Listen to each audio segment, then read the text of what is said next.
Good afternoon, ladies and gentlemen. I, Ragini Bose from XIME Bangalore, will be your MC for today.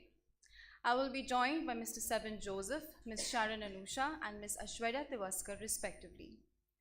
We welcome the founder of XIME and chairman of XIME Bangalore, Professor J. Philip, chairman of XIME Kochi, Ambassador C.P. Ravindranathan, the president of XIME Society, Mr. Anil J. Philip, and director of XIME Bangalore, Dr. M. Nelayapan. It is our pleasure to host the jury chairperson for today's debate, Mr. Prabhat Tiwari, and our esteemed panel of judges, Ms. Chinmay Praveen, Ms. Reeti Sinha, and Mr. Zakaria George. We are honored to have with us Dean Academics, XIME Bangalore, Professor Madhu Kumar, Dean Academics, XIME Chennai, Dr. Suresh Kumar, faculty, parents, guests, and students. On behalf of XIME Bangalore, we would like to warmly welcome you all to the South India level of the Maria Philip Future Leaders Debate Competition. The preliminary rounds of this debate were conducted in the online mode, following which the regional rounds were conducted in the XIME Bangalore campus in the month of November 2021. A couple of months later, here we are at the most anticipated grand finale of this prestigious competition.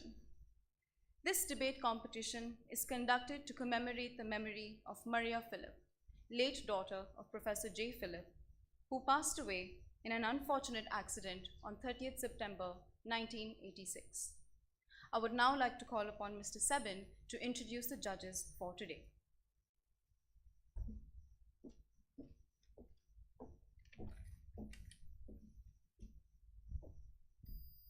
It gives me great honor to introduce to you our esteemed panel of judges, beginning with the jury chairperson for today, Mr. Prabhat Tiwari, founder, chief managing director, and chief executive officer at Your Own Room.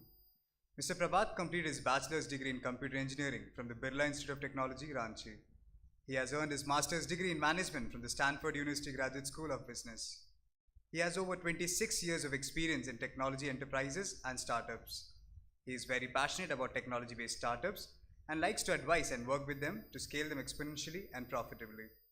He has worked at several senior leadership and management positions in companies such as Hewlett-Packard, Zenza Technologies, Emphasis, and DXC Technologies, all before setting up his own venture, which is focused at delivering high economic returns to asset owners and giving better living experience to customers by providing residential real estate asset management solutions and services.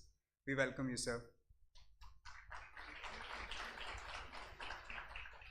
We have with us Ms. Chinmay Praveen, who is a social entrepreneur, founder member, and head of strategic planning at GVIC Waxton. Her organization has set up over 600 water kiosks across Karnataka to help provide affordable, safe, and hygienic drinking water to the general public. She is also a professional counselor with expertise in career counseling, teenage counseling, and stress management. She has conducted over 180 counseling sessions in various schools, clubs, and other group programs. Ms. Praveen is also the initiator, founding member, and director of Vistara Kids Club, which is a societal organization with its focus on the upliftment of societal needs, involving children to make them future ambassadors for a dedicated social cause.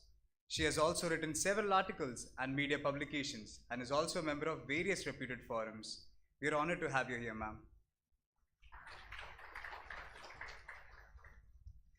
I'm delighted to introduce to you Ms. Reeti Sinha, founder Skillways Global.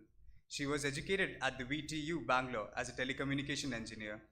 After having worked in the software industry for 8 years, she took a plunge into journalism to pursue her interest in researching and reporting.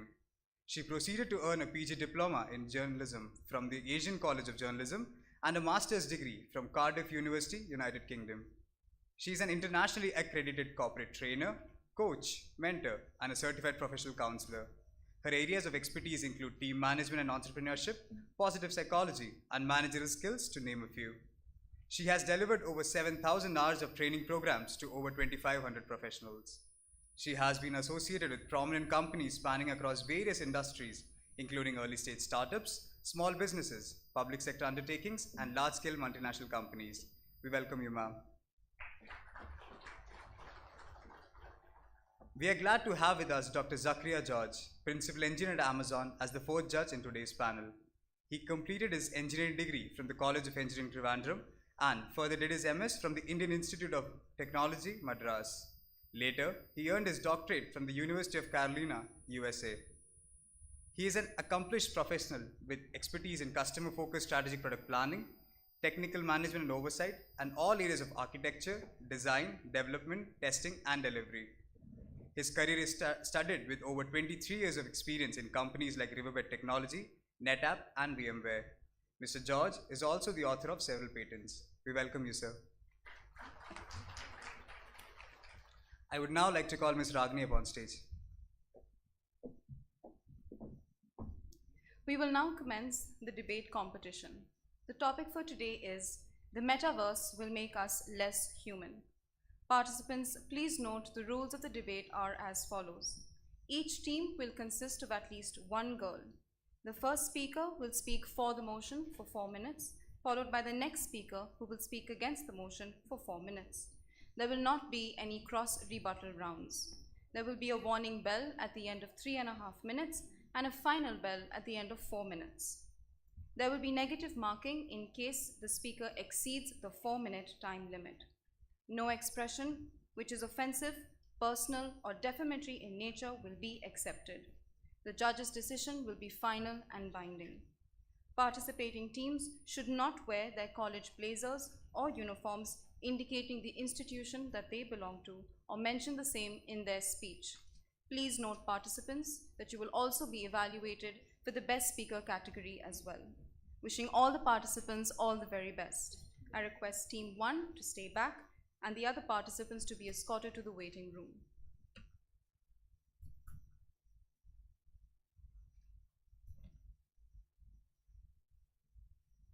I welcome Team 1.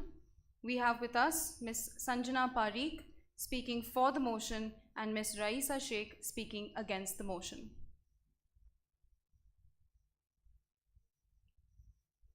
Team 1, please proceed towards the dais.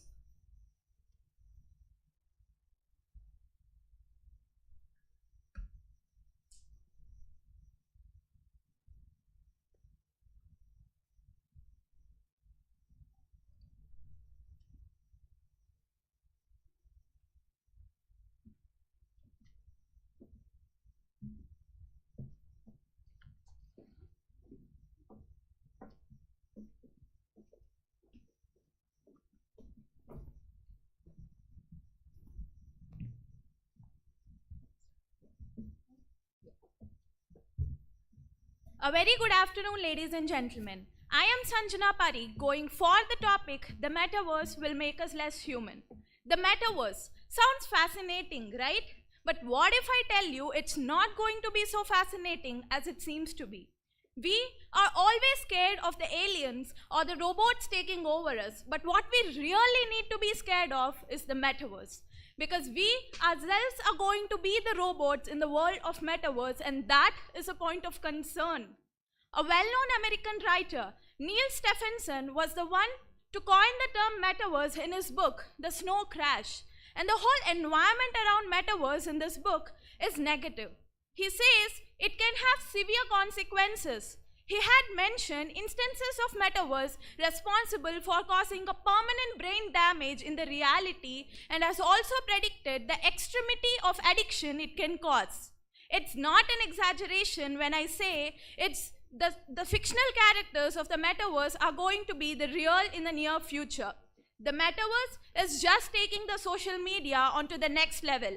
And we really need to realize that it's also going to take the negative aspects of the social media to the next level too. We all get influenced by those perfectly whitewashed lives of people on social media and end up falling for those unrealistic body standards, which causes conditions like body dysmorphia. And metaverse is just adding on to this. It enables us to create avatars. And over a period of time, we would be so immersed into these avatars that we would start hating ourselves in reality. It's adversely going to affect the way we live our life, and that is not a good signal. Now that I was talking about social media, this reminds me of Facebook, because all of us know how rapidly the Facebook is moving towards metaverse, which also led them to changing their parent company's name to Meta. But guess what? Zuckerberg's own predictions echo some of the consequences I have mentioned earlier. More room for technology like metaverse means more room for hackers and less room for ourselves. We cannot really survive in the world where we have metaverse in a good way that we are living right now. A human being is a social being. A good social life is important for the well-being and growth of an individual. No doubt, the metaverse could give you the access of the whole world from one place. But at the cost of destroying the access you have with your own self and own people in the reality, and that is not really worth it. The COVID-19 isolation is the proof that it causes depression. And we don't need more isolation. The metaverse is just going to put us in isolation with the motive of just connecting us with people everywhere. Metaverse means beyond universe, but I would say it's metaverse because it's going to kill the core competence for what we are known as a human being. Hereby, I conclude by saying that metaverse is just going to be a modern day technological drug which will ruin our real life as a whole, thus making us less human. Thank you.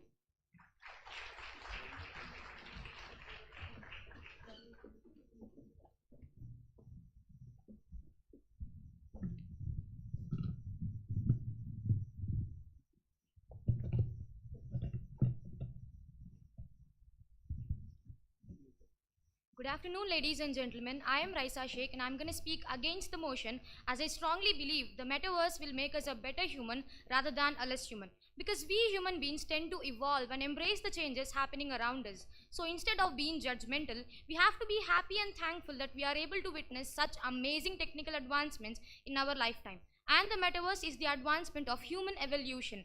When the telephones were invented, nobody questioned because we were really happy as the communication was made easier. When the internet was invented, half of the world opposed it, but now the entire world needs the internet. When IBM developed world's first smartphone, the entire world debated on it, as we are now debating on the metaverse. But look at the irony. Everybody owns 2 or more smartphones today. Same goes with the metaverse as well. Today we are debating on the basis of some fictional forecast, XYZ fictional sources, that it will make us less human. But I challenge you, 5 years by now, the metaverse will be the new normal and I'm so damn sure about it. And I want to remind my opponent that Snow Crash is just a book mainly interested in ninjas, hackers and pizza deliverers. Well, Facebook is now called Meta. Microsoft has their version of Metaverse. Nike has registered its assets for Metaverse and H&M has already opened a store in the Metaverse. And let me tell you all, Metaverse is not just a fancy sci-fi, but the next version of the internet itself. Well, to understand the analogy of Metaverse, I would like to remind you how Spotify ventured into the Indian market only after 2019. What if Spotify had come to India in 2014? Everybody would have called it crazy. Because with 180 rupees per GB of internet, who would have had the data pack to play the music all the time? And the wireless headphones and earphones were extremely costly. But then as time passed, 4 things changed. The price of the internet dropped drastically, the speed of the internet picked up tremendously, the wireless headphones and earphones became economical, and most importantly, because of the affordable internet, our prime concern changed from data cost to memory allocation. And that's how streaming became more desirable as a service. And if you look closely, Spotify and Metaverse are on a similar path because the price of a gadget called Oculus, which is used to access the Metaverse, has dropped from $599 to $299. And we have companies who design world maps, objects to make the Metaverse more alive. And by 2025, we'll have the internet speed of 120 Mbps to 150 Mbps to get a proper access into the meta world. Moreover, Metaverse will be the next big deal in interior designing, civil constructions, developing automobiles, space exploration, cryptocurrency, event management, and of course for medical students, they can get a chance to learn and to be more practical in a whole different way. In fact, I'm more interested to be in a virtual class than in a Zoom class where sometimes I'm just talking to a bunch of alphabets. And that, my friend, does not make any sense. And trust me, Metaverse is the future. Metaverse is a paradise for gamers. Metaverse is a hope for physically challenged people who almost gave up on their lives. Metaverse will help them to experience life and to live their dreams, at least in the virtual world. And I don't see Metaverse is making us less human in any way, because the advancements like Metaverse are proof that we human beings are bringing the best out of ourselves rather than making us less human. Metaverse means beyond universe, right? But I would say Metaverse is the new universe. After all, we are just making things easier. Thank you.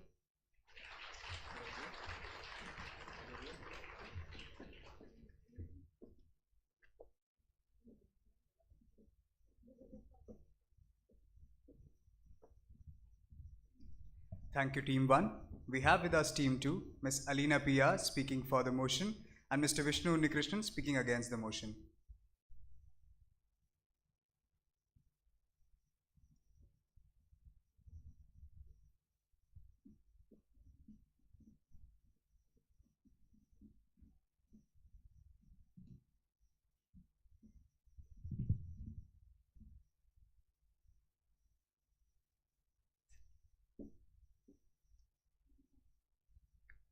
Imagine a world where you wake up, head to the office in the morning, to hang out with friends in the evening, and then a live concert at midnight.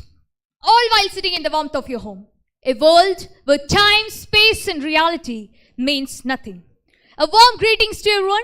When we are stepping into a future where technology is about to be overlaid into our lives, today I'm here to speak for the motion, the metaverse will make us less human. Among the millions of species in this world, the most valuable, significant, and unique creature is human being.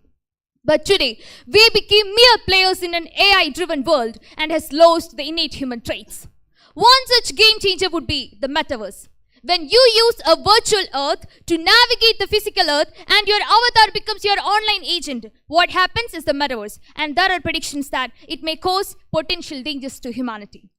First and foremost, metaverse would imbalance the genuine social connections among human beings. The irony of humanity's desire to use technology to amplify the human experience is that it is the same technology that what keeps us apart. Today, you can see a group of friends hanging out in real life, but none of them seem to be interested in what others has to say.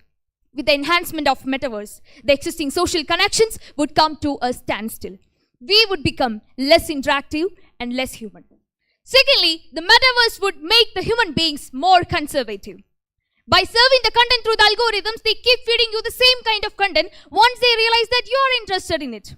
Soon, you see or hear only those things you already believe. No challenging ideas, no opposing views, nothing. And for you, this is perfect. Thus, the metaverse successfully builds a society of less tolerant dummy beings. Then, it's also important to question that how metaverse would make us think and feel about ourselves. Throughout the day in the metaverse, you walk around with your Prince Charming avatar. But don't you feel sad when you take off your headset and look at yourself in the mirror with all of your imperfections? Right now, people can't post a picture on Instagram without making filters to make them look better. Little by little, we are becoming less impressed with our natural traits. With the metaverse, these standards for ourselves are only going to continue to potentially evolve worse than what currently exists. Next, metaverse affects our safety and security. Very recently, a 43-year-old woman named Neena Jean Patil from London reported that her virtual avatar was gang raped in the metaverse. A shocking, sad reality pointing to the deadliest fact that even virtual world is not safe for women. And such limitless, cruel acts would make human beings more like an animal. Together with this, there are privacy concerns too. If the technology today enables brain mapping and its decoding, how can an individual ensure that he or she has real freedom? Data that will be connected to the metaverse would be our most private thoughts, desires, and ambitions. We can't assure that a profit-oriented firm like Meta won't misuse our private data. Finally, the fundamental fear because of metaverse include its negative impacts on mental and physical health. Given how most individuals are already addicted to our screens, how much more addictive and immersive will be when the metaverse will come. The implications could mean mental health distress, poor physical health, and so on. Adding on to that, VR headsets can induce physical strains when used for over 30 minutes and cause headaches and exhaustion. In short, thank you. In short, it is evident that we are heading towards a terrific future where technology makes us mere technical products. Remember, virtuality is no replacement for reality. With this, let me conclude by stressing on my point that metaverse will definitely make us less human. Thank you.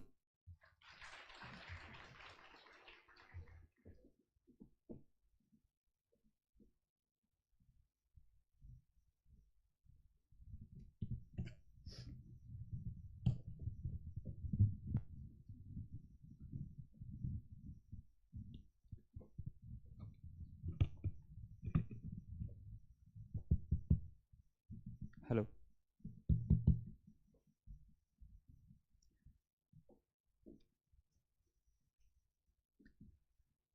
Tell Julius Caesar that electric bells would replace oil lamps. Tell Queen Victoria that cars and planes can be seen in the place of horse-drawn carriages. And they would have laughed at you at that time. But now, do we laugh about it? To create is human. To evolve is human. And it has been and will always be a basic human trait. But to deem a man-made thing as inhuman is beyond pointless. A very warm greetings to everyone. Today I'm here to speak against the motion, and I strongly believe that the metaverse will never make us less human. Human life in the last few decades has been drastically changed by technology. From using just static websites to navigating the Web 2 experiences, we all have witnessed the power of digital evolution. And the metaverse comes next in this chain of evolution. Actually, the COVID-19 pandemic has significantly changed our situation worldwide. With global internet usage increasing between 50 to 70%, the pervasiveness of the internet was reinforced. And now, from Web 3, we are now heading towards the metaverse, which is basically an extended version of the internet we use today, where people can interact with each other in a computer-generated environment, which is basically an integration of the virtual and the physical world. So, now let us look into how the metaverse will actually aid humanity. Firstly, it provides better and stable social interactions. See, during the lockdown, our only way to interact with others was through internet, despite it not being the most interactive experience. However, the things are different in metaverse. With social interactions and events being way more immersive, it allows the users to experience a personal connection with others.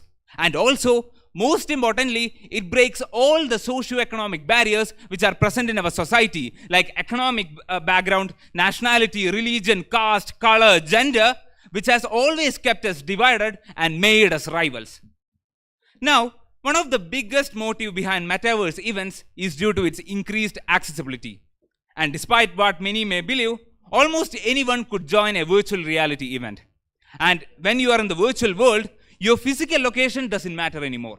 So, physical proximity is no longer a limiting factor. For instance, when weddings in India was postponed due to pandemic, a couple from Tamil Nadu conducted a wedding reception virtually with more than 2,000 guests. And with the help of metaverse, they were able to include their late father to this function by building a 3D avatar that looked similar to him. So, with all these, I would like to remind you all that the metaverse is not a revolution, but it's an evolution. It's an evolution of the human civilization. So rather than being pessimistic about our future and calling it inhumane, we should focus on using its actual benefits because, as Stephen Hawking said, intelligence is the ability to adapt.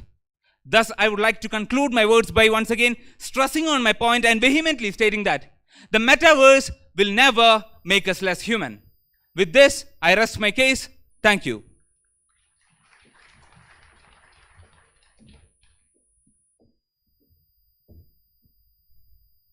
Thank you, Team 2. We now call upon Team 3, Ms. Ananya V. speaking for the motion and Mr. C. Thapu Shrestha speaking against the motion.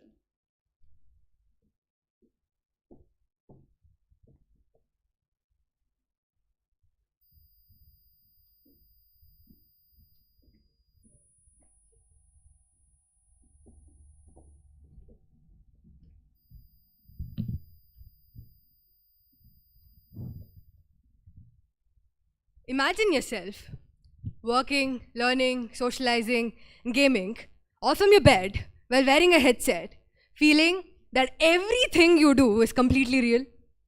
I'm sure it sounds like paradise, but let me assure you, it is not. How long will it take for the mediocrity of your own bedroom walls to get to you after you remove that headset? Good afternoon, ladies and gentlemen. I'm Ananya. I'm speaking for the notion that metaverse will make us less human. If we put all the hype surrounding metaverse aside and start looking at it like an impending reality hovering over us like a dark cloud, it's basically a badly written Hollywood script where the villain tries to take over the world using headsets to control people. The question now is, will there be a superhero to save our world when human beings lose all symbolism of reality, because metaverse will blur the line between reality and illusions. The further removed from reality we are, we become less interactive and less human. The avatar, that is the meta equivalent to profile picture, and is a 3D representation for a person, lets a person present themselves however they want to, including anything a human being can look like, but not limited to only that. I mean, it's fascinating, but it'll only lead to us hiding behind illusions. We will favor our avatars more than our physical selves, leading to disorders such as depression and anxiety. The recreational aspects of metaverse can prove to be highly addictive. It is glamorous, which will definitely make the real world look stale. By wearing a headset, we can exist in a perfect world where poverty, misogyny, and racism doesn't exist, and climate change is not real. Why bother to solve all those problems when we can just pretend that they don't exist at all, right? There'll be a time when we won't want to exist in this world of ours because it's just not the metaverse. We'll shop there, hang out there, and work there, and we'll never want to remove that headset. And maybe we won't even want to drink or eat. In the end, we'll just be living zombies devoid of everything that makes us human. Metaverse will amplify the internet, even the darker sides of it. Cyberbullying, body shaming, and crimes might reach greater heights because of security loopholes in the software.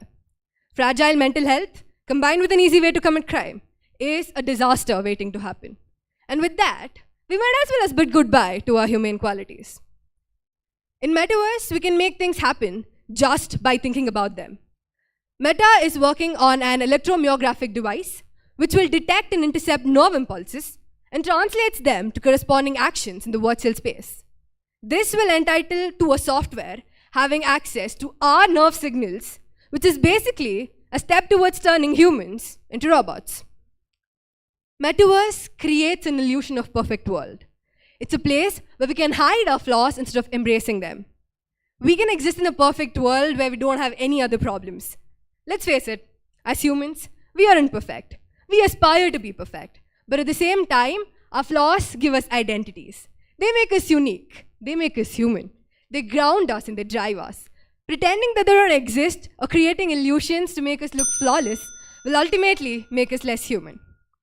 I'll conclude by saying that we can hide from reality all we want, but in the end, it'll catch up on us. We have psychological and physical needs that fundamentally make us human, and those won't be met by softwares of capitalistic corporations that have time and again proved that they don't care for anything except profits. Thank you.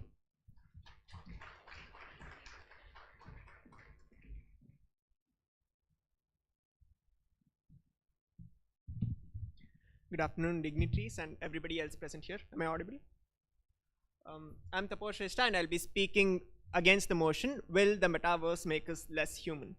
And I believe that the metaverse will not make us less human. And this belief is not based on an arbitrary assumption, but when we look at the historical development of science and technology, any key advancement which we look at, let's go all the way back to 1492, when with the invention of the printing press.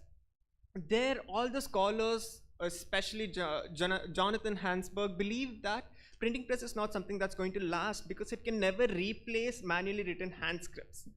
And when we move further along through the timeline of technological advancement, we come to the invention of the radio and the invention of the telephone, 1972 and 1992, where with the invention of the radio, there was a fear associated with this skepticism of this new technology. People were so disassociated with it that they believed that interaction or using of this instrument is going to electrocute them. And this fear was so heightened that people actively avoided telephones initially. And now when radios were first implemented into cars and launched along with them, people believed that it was practically impossible for us to listen to music as well as drive properly in the same manner. And the city police authorities would never allow anybody to listen to live streams as well as drive at the same time, right? That was the assumption. But most of us handle it extremely efficiently, and it is something which is inculcated in our everyday system, which is flawlessly continued in our everyday practices. Now, when we look at all these examples which I've quoted, the printing press started with a two-dimensional exchange of media through printed matter. Then we moved on to the auditory channel of media through the radios and televisions, through radios and telephones. Then came the televisions and the cell phones, which introduced the video channel of media, which became the audio video. And when we just look at the natural progression of the advancement in science and technology, the next step is gaining access to the 3D world of virtual reality and augmented reality. It is in human nature to be skeptical of new things, but it is of paramount importance to understand if our skepticism is based on something valid or if it's just the fear of the unknown. And in this case, it is the fear of the unknown. The reason why I'm saying this is that we come up with new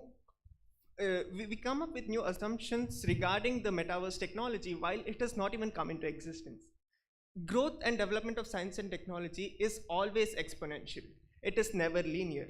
So associating our fears with our previous experiences in technology cannot be drawn in a linear manner to a concept which we do not understand as of yet, because it does not exist as of yet.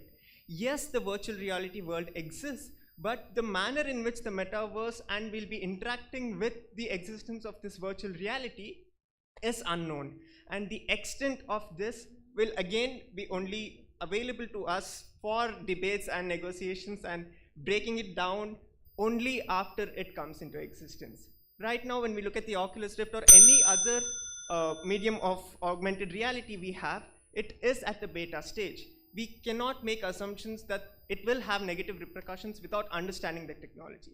We have to overcome this fear and make way for the metaverse, which is going to exponentially increase our advancement in technology as well as human life. Thank you.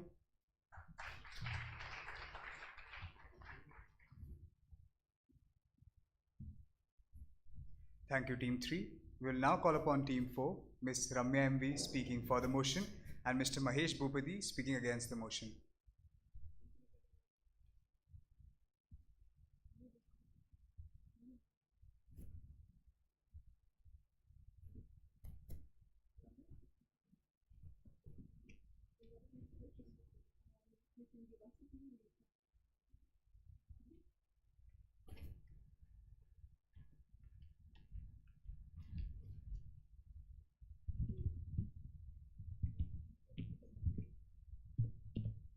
Check.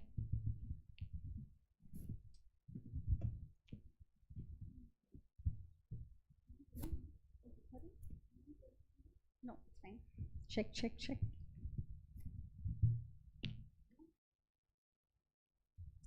Feelings and emotions are the motive forces behind all human endeavors. Good afternoon, ladies and gentlemen. I am Ramya MV speaking for the motion saying metaverse will make us less human. Once the topic was given, I went upon to ask 3 of my friends about their perspectives and expectations on metaverse. Their responses and my case studies will enclose the debate, I suppose. All the best, Mahesh. The first guy, who's an avid gamer, told he's anticipating meta. This guy is already spending 8 hours per day gaming with his mental and physical health at stake. His mother pleads us to get him out of his addiction. His mental health is so screwed up that he doesn't remember that he's got a family. The problem with such virtual reality is that they tend to forget the reality and they live in their own world. The impact and effect of PUBG and GTA is no joke, right? During the pandemic, apart from doctors and nurses, the next most wanted professionals on the list were therapists. Remember, Mahesh, therapists. So, metaverse is multiples of PUBG and the addicting software. Yes, indeed, it will make us less human. Second, I asked Karan, the most happening guy in our class, the so-called Romeo, but with multiple Juliets. He complained saying one of his e-girlfriends, Sasha, isn't showing up for a date, and metaverse would be fascinating as he can have virtually real date. But sadly, does this guy know that Sasha is none but Rahul from the mechanical department? Hope he doesn't watch this right now. A study conducted on human interactions with AI and VR has suggested that humans tend to believe what they see and experience online more than the real world, just like Karan. So people are easily deceived and gambled, right? Grieving, lonely, and depressed people would enter Meta with the hope of finding or replacing their loved ones. But their trust is going to be broken with an undeniable trauma when they realize that most of these avatars are just bots programmed to say, "Oh, I love you too, baby," to millions of users out there. We humans are made of unpredictable emotions that logic alone cannot solve. Every boyfriend and husband here will know the real struggle. And Meta is gonna make it much more complex. It's gonna build a relationship between machines and humans and not humans and humans. Finally, I asked Sharon, the most innocent girl in our class. She was mocked by a group of men a couple days back and told, "I hardly want to live on this planet. I hardly want to live on this universe, and I have no energy left in me for a new one." Yes, the world we live in right now is not a fairyland. But instead of fixing these loopholes, we find it much more easier to create a whole new another universe. But will that at least be a fairyland? Here's the icing on the cake. Lend your ears, my dear audience. Recently, a 23-year-old Californian woman has reported saying she has been exposed to sexual harassment in virtual reality on one of Facebook's platform, which is called the Meta's platform now. So, she mentioned saying within 60 seconds of joining the platform, she was verbally and physically sexually harassed by 3-4 male avatars who gang raped her and took pictures of her. She claims it to be traumatic. Now, insecurities and unhealed traumas are created by lack of humanity. Here comes the Meta, giving you an opportunity to be whatever you want, to hide your identities, to hide your originality, and be more less of a human. Finally, I would like to dedicate a song to my partner, Mr. Mahesh, and every person seated right here. A, B, C, D, E, F, feelings and emotions, that's what makes us humans. Do not lose your trade, being the victim and the bait. Thank you.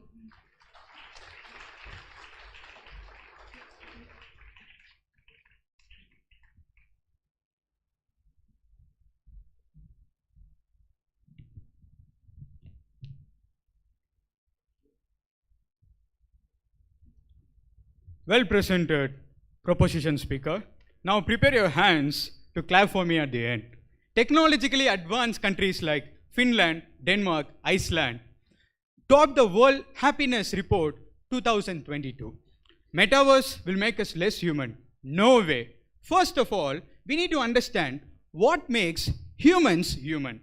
The ability to cooperate with other humans, the ability to believe something that is not real.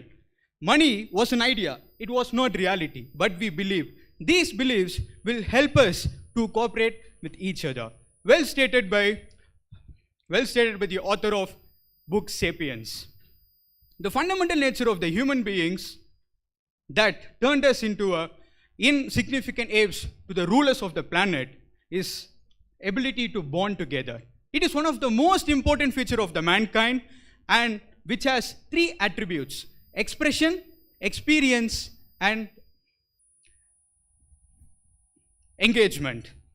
Next, we need to understand what is metaverse.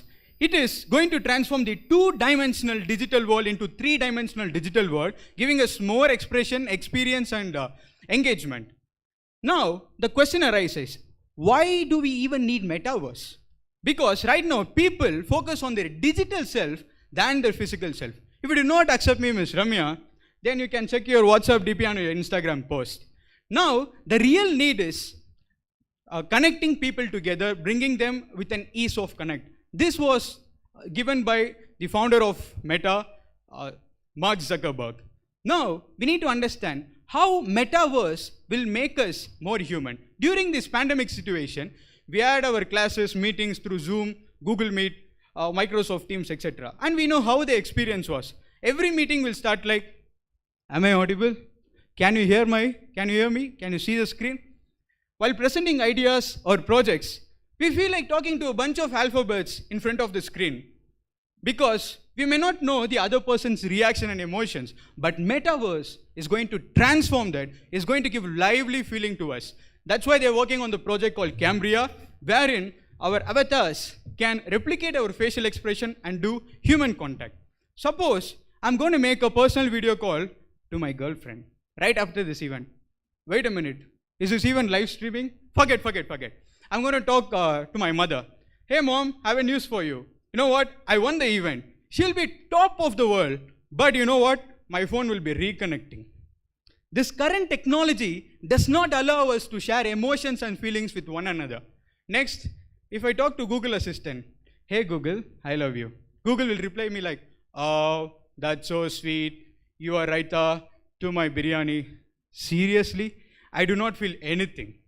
Next, kids those days in villages had a huge land surrounded by trees. So they have a lot of games, but now they are trapped in the 320 square feet and we expect them to stay calm.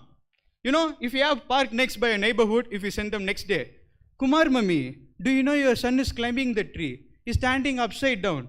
He's doing somersault. But technology never judges. Metaverse will give us an exposure, experience to learn and enjoy. Technology is teaching us how to be human again. Well said by Simon Waring. So, Metaverse is going to make more human and the most advanced human civilization in our history. Thank you.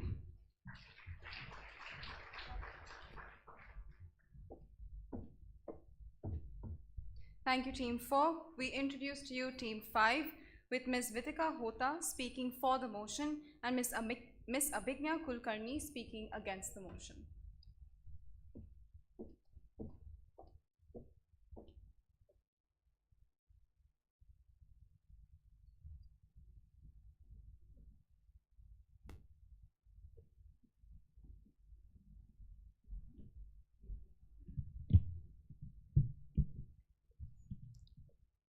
A very good afternoon to everyone present here.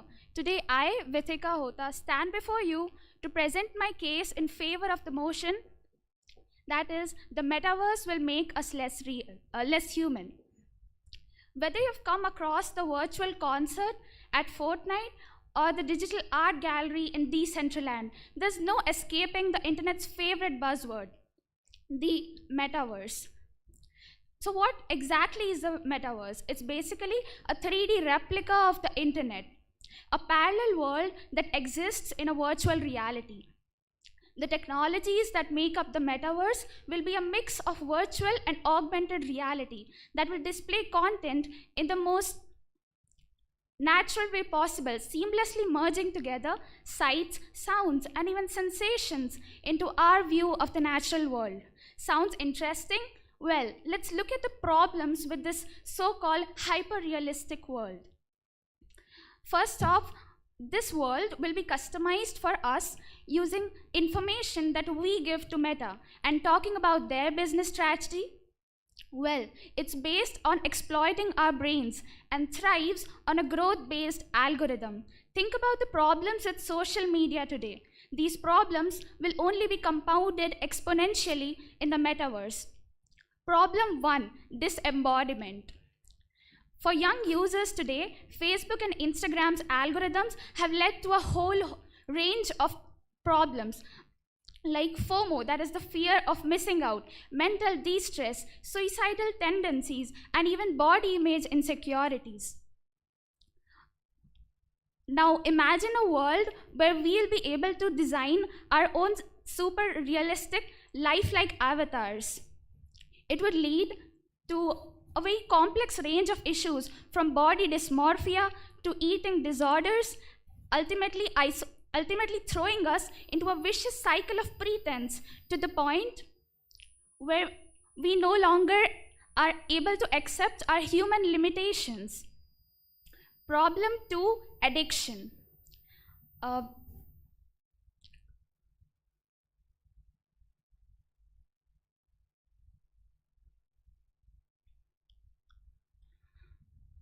The metaverse will offer us such lifelike ways to customize our avatars that we'll no longer be, once we are out of the metaverse, we'll no longer be able to accept the quirks that make us human anymore. Problem 3 is basically complete loss of freedom of thought.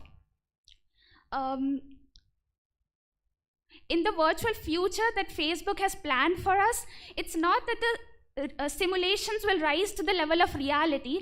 It's that our behaviors and interactions will become so mechanized and that it won't even matter. Instead of sharing air and space together, we'll collaborate on a digital document. Instead of making human expressions, our avatars will make iconic thumbs up gestures. In short, the metaverse is a way, will not make technology more compatible with human beings, but instead it'll thrive on making humans more compatible with technology. In the end, I'd like to rest my case with a quote by Chad Bass. He said, and I quote, "The more like robots and less like humans we can be, the more at home in the metaverse we'll feel." Thank you.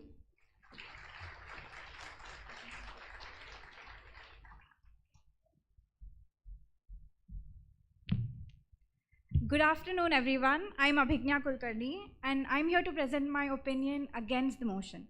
I don't believe that the metaverse makes us less human. Now, I would like to ask all of you to close your eyes before we begin and imagine a perfect world, a world that is tailored to your needs. Now, you were able to imagine this because of your creativity and your innate human imagination. These are the very two qualities that make us human. We imagine and we dream, and this is exactly what the metaverse encourages. It is an escape from reality. And whenever you see a certain child playing on her phone, you can ask her what she's doing, and she'll tell you that she owns property in a certain metaverse kind of game. She probably runs a boutique, or she probably has acres of land. And a few days ago, there was a headline that would have been called crazy or impossible 5 years ago. A couple in Tamil Nadu could not get married in a physical setting due to COVID norms, so they decided to get married in the metaverse. And these weddings are in no way less grand than the physical weddings. You could invite guests, you could customize your own jewelry, you could choose fashion from your favorite brands, and you could even dance with the guests. How impossible does that sound? But we're making it into a reality. And this is such a unique choice for people who want destination weddings. And the bride's late father couldn't physically attend the wedding, right? So they modeled an avatar based on him so that the bride could feel his presence over there.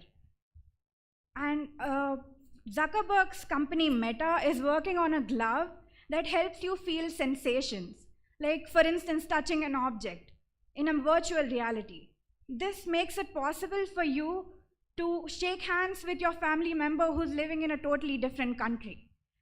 And imagine that you're sitting at home, but you're really, really far away from your family or your friends. And we're now connecting with the help of social media and video calls in this pandemic, right? The metaverse just takes this a step ahead. Now you can play card games with your family while you're really far away from them. You can indulge in a conversation with them in a virtual space. So I don't think the metaverse is making us less human. It is reconnecting us when we are far away. We could not have thrived in this pandemic if it was not for the internet. And the metaverse is just a 3D upgrade to the internet.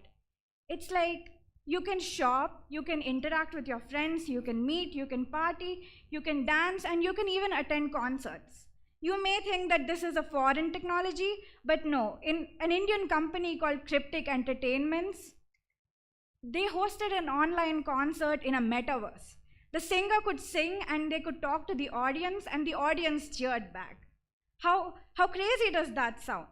It's like when you see a certain movie that shows like 3,000 years later, you see those situations and it's been turned into a reality now. I don't think the metaverse is making us less human. It is reconnecting us. It is giving a virtual platform where we can interact with our friends, and it is turning reality into our imagination. It's turning our imagination into reality. And I would like to rest my case with a simple thank you. Thank you.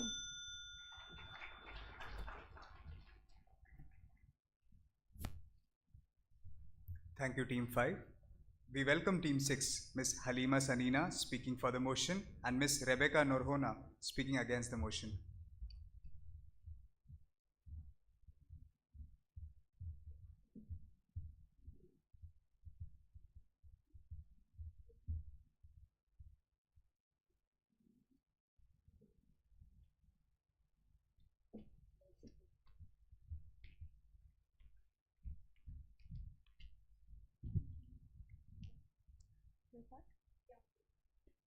You are a handsome prince.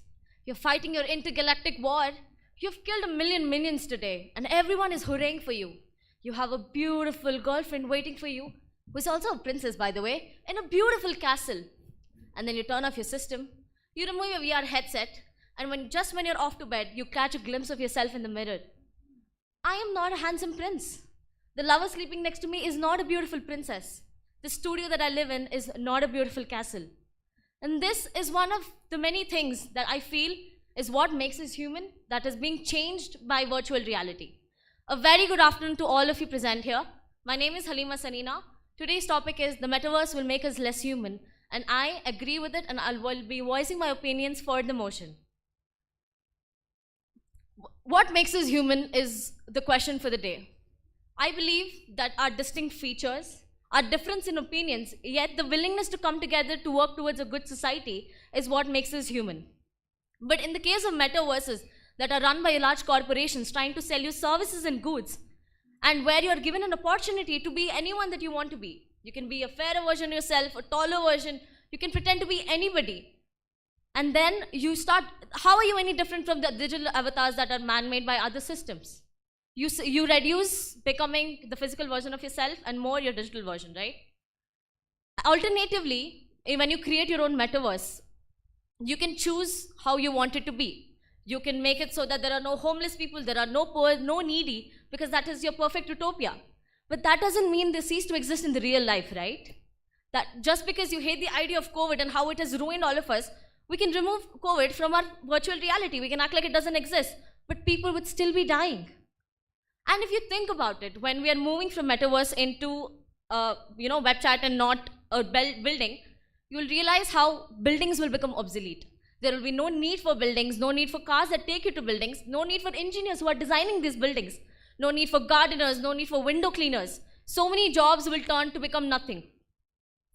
We dream of a future where you have driverless cars, you have hyper-connected cities, but if the metaverse becomes what it is sought out to be, then you will simply not need cities, simply not need cars. You will only need a good internet connection and a chair. And I honestly believe that it is very important to separate yourself from this hyper-reality and be grounded to reality. One, because during the instance of COVID-19, when we were all stuck in our homes and all our classes became online, our businesses became online, we still saw a drastic boom in the number of cases where people were depressed, people had anxiety. And you can only imagine in the future when metaverses, involve more senses of yours, where it's not just you seeing and hearing things, but also feeling things, how lonely you'd feel in a space like that. Escapism is never good in a large amount. Like if you think about it, mind-altering drugs is a sort of escapism. You're just forgetting how the real world is for that minute. You think about gambling, you think about TV, all of this. But we've seen how it has become an addiction, and it's so difficult because the highs are so high and the lows are so low. You can't distinguish, and you always want the best thing for yourself.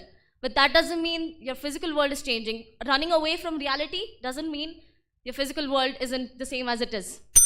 Technology is an excellent tool and miraculous, but we need public policies that tell us how technology has to be used effectively so we can foster better social relationships which are real and not parasocial. There is a very fine line between a technology like this and escapism, and we need to draw that line right now.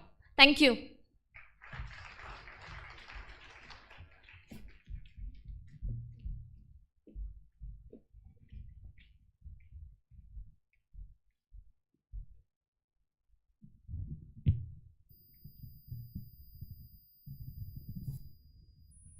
Throughout history, we have been moving towards more and more engaging mediums. From texts to photos to videos, the metaverse is what comes next. Imagine not just looking at a screen, but actually being inside of it. The metaverse is a living, shared, everlasting virtual universe. Good afternoon to one and all. My name is Rebecca Narona, and the topic for our debate today is the metaverse will make us less human. And I am here to raise my opinions against the motion. I believe what truly makes us human is our ability to think and acquire knowledge, express our emotions, communicate, and have a great social life. The metaverse not only provides us with all of these aspects, but in fact enhances the quality of it. First of all, knowledge. The metaverse provides us with information in a much more interactive way. Imagine learning about the Industrial Revolution by actually being present in that place and at that time. Or learning about the solar system by being able to touch the planet. The extent of knowledge which we could go to with the metaverse is simply limitless. According to a study by the e-learning industry, 90% of the information which we receive is visual, of which we retain around 65%. Secondly, emotions. The metaverse helps us express our emotions in a better way than ever before. Even if we are further away and we communicate to text, we no longer have to read the feelings behind it or understand a person's mood by their tone in a phone call. The metaverse will enable us to be present in that place and that time with our loved ones and express ourselves just like any other in real world interaction. Thirdly, and most importantly, the metaverse is great for communication and even social interaction. It is inherently meant to be a platform in which different characters or the avatars come together on a convenient medium for social and interaction and increase fluidity in communication for better social life. Due to the pandemic and the restrictions that were imposed on all of us thereof, most people had to go to the virtual world for education, business, and even entertainment. The metaverse is a great source of entertainment. Want to go to Hawaii with your friends? Check. Skydiving? Check. All of this within the comfort and safety of your homes, and to be honest, way more economically. The pandemic also brought in the trend of work from home and online classes, but don't we all miss those in-person interactions? Aren't we all tired of looking at the screens of checkered people for meetings and even in our classrooms? The metaverse will enable us to be present in the space we work or study in and also help keep a check on our productivity. I believe that the metaverse does not make us less human, but in fact, superhumans. It gives us the ability to sense and do much more than what is possible in the real world. Thank you.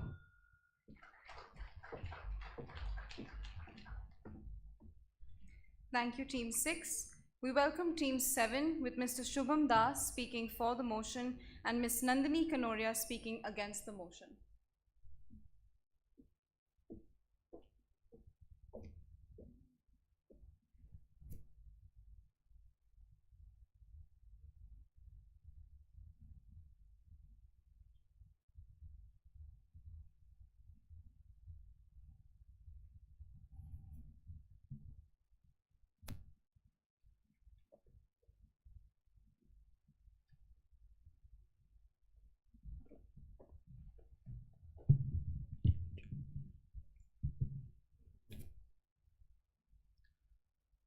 A world devoid of expressive individuality, corrupted with toxic escapism, and with the lack of any physical interaction.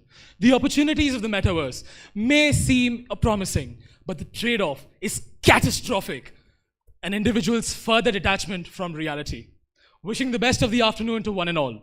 I stand to elucidate arguments that will substantially prove that the metaverse makes us less human. The structure of my speech is as follows. Firstly, I'll address the psychological metrics that affect the metaverse and human behavior. Secondly, I'll analyze the scientific consequences of the metaverse on society. And finally, I'll propose a solution to the flaws of the metaverse model. I think that we are less human if our choices are manufactured for us. The content we view, the products we consume, and the ideas we believe in are already controlled to a large extent by companies like Facebook. In the metaverse, who we vote for, what policies we support, our very individualities could potentially be controlled and manipulated by algorithms. If you don't pay for the product, you are the product. And that is the dark truth of the metaverse. Ladies and gentlemen, we won't be human anymore, but mere puppets. I think the further we stray away from reality, the more emotionally numb we become. The less interactive, the less human. Any form of prolonged escapism will do this to us, whether it be gambling, social media, alcohol, and irrefutably, the metaverse. We saw a glimpse of this during the lockdown, where despite having technology at our fingertips, there was a surge in cases of depression.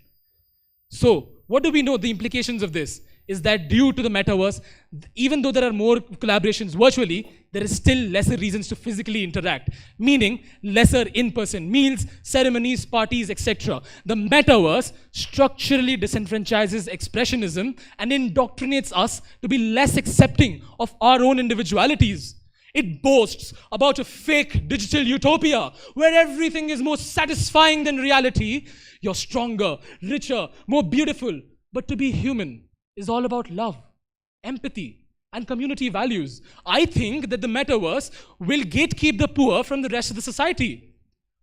This psychological conditioning of being immersed in your perfect virtual world will eventually make us apathetic towards global concerns like poverty, crime, hunger, and diseases. In the virtual world, we cannot feel the sun's warmth on our skins, smell the fragrance of the flowers, or even feel the texture of physical objects. This means we are deprived of normal sensory experiences. Thus, biologically, we are unable to respond naturally to stimuli in the physical world. By pure scientific metrics, the metaverse literally makes us less human.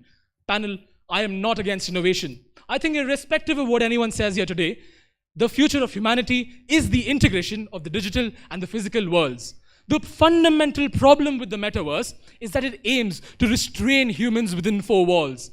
I think that technology should be leveraged to make core human experiences better and not to replace them. A good way to understand this is Google Lens, that allows us to have digitally immersive experiences by overlaying data, information, and creative interactions that encourage us to stand up, go outside, and connect with the physical world.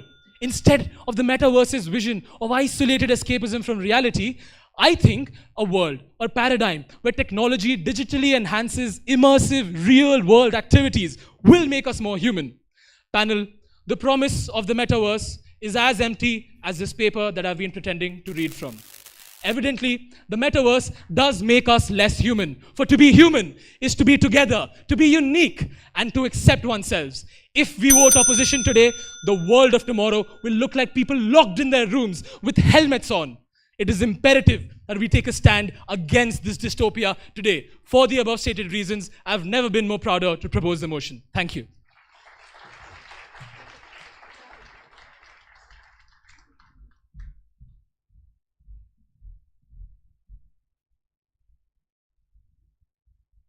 The ongoing pandemic has catalyzed the ongoing migration of our lives into the digital world.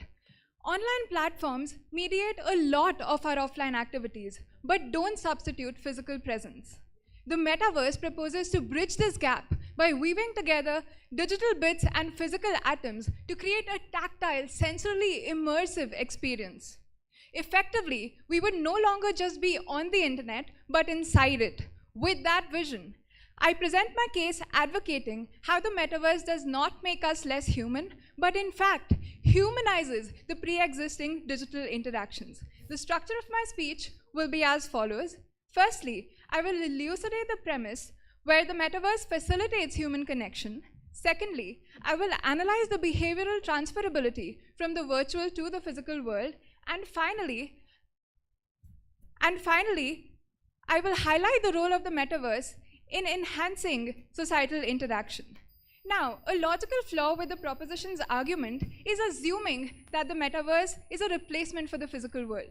the metaverse is simply an enhancement of the already existing digital paradigms. We are irrevocably attached to social media and mobile devices, and the metaverse only wants to make this interaction feel less artificial, to make us feel more present with the people that we are interacting with. The aim of the metaverse is to naturalize the relationship we have with the internet and not to strengthen it. Researchers believe that communication can be made 78% more natural than current digital methods such as video conferencing. The ability to move and direct one's avatar in the metaverse and to change voice dynamics according to where one is standing would drastically improve the fluidity in digital workspaces. Contrary to what the proposition has claimed, this would make the digital space feel more real and reduce mental health issues associated with social media. Virtual avatars would also enable us to try on aspects of ourselves that we could not have before. Imagine being able to try on new skins and the confidence that would allow you to hold on to. This confidence from the metaverse would then be translated into confidence in real life.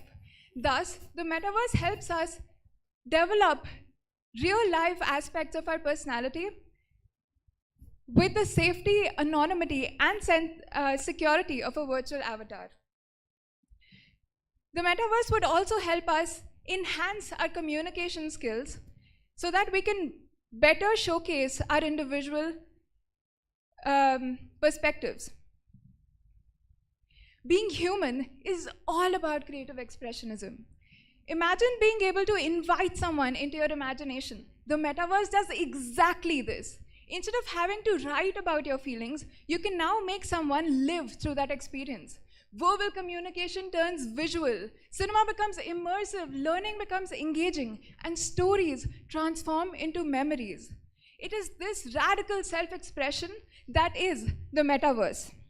And this will bring us closer together and make the society more understanding and compassionate. Let me take this one step forward. What if I prove to you that the metaverse can make us potentially more human? Elon Musk's Neuralink works on AI-based metaverse technology that can potentially help us visualize a world where an old parent with Alzheimer's will no longer forget their family, or a world where a war veteran would still be able to play with their child. For this reason, I emphatically believe that I have convinced you of my stance. Extremely proud to oppose the motion. Thank you.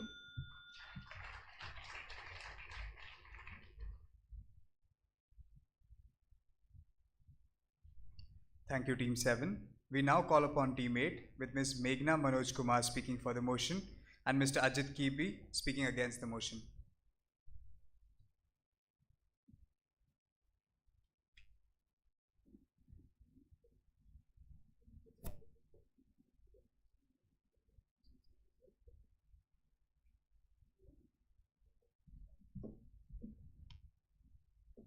Am I audible? As the Internet of Things advances, the very notion of a clear dividing line between reality and virtual reality becomes blurred, sometimes in creative ways. A very good afternoon to one and all present here. I stand for the motion, the metaverse will make us less human. The metaverse is designed to support any type of social interaction, whether it's hanging out with your friends or attending a business meeting. A three-dimensional business meeting may seem benign, but the costs that come along with it are all too foreseeable. Individuals' further detachment from reality. The more removed from reality we become, the more emotional numbness and distance we feel. The less interactive, the less human. Today we see the desire for physical connections, coming through the forced isolation of the pandemic, has opened opportunities for all of us to be together in person, which is what we want and need. Being with others is the answer to building human connections. Metaverse proposes to move us from screen watching to being in the experience. But what experience? Not real time in person. Instead, you can build fabricated worlds with representations of what you would like your home or workplace to look like. You can even create representations of yourself that are nothing at all realistic. Want to look like a superhero at your next meeting? Go ahead. Want your friends to think that you live next to the ocean? Build views of crushing waves cascading across the windows behind you. The ease at which we can build unreal worlds and unreal personas is a concern. What happens when we finally get together in person? Will we be disappointed in the reality of who that person is? Will we avoid those meetings because we can never live up to our online personas? And suppose we do remain in the virtual world without any real context. How will we understand each other? How will we connect empathetically? A couple from Tamil Nadu got married on the metaverse this February. While many believe that metaverse weddings are a good thing, the bride said that she would prefer a traditional marriage because it unites the entire family. She admitted she missed seeing everyone dressed up, enjoying with each other, and also the shopping that precedes the wedding. Somebody's physical presence can make a lot of difference. There are a number of ways to work out in the VR right now. Let's take basketball. Basketball is as beautiful as it is because of the artistry of players ducking, weaving, spinning, and finding open shots against their defenders. It's also fun to bounce an actual ball. There's just no replacement for actually doing these things with real people. Technology should be used to lean into reality, encouraging everyone to stand up, walk outside, and connect with the world around us. This is what we humans are born to do, the result of 2 million years of evolution, and the result of which makes us the happiest. Technology should be used to make these core human experiences better. Public policy should support technology that promotes real-world existence, not escapism. There may be a fine line between the two, but it is a line worth drawing. Thank you.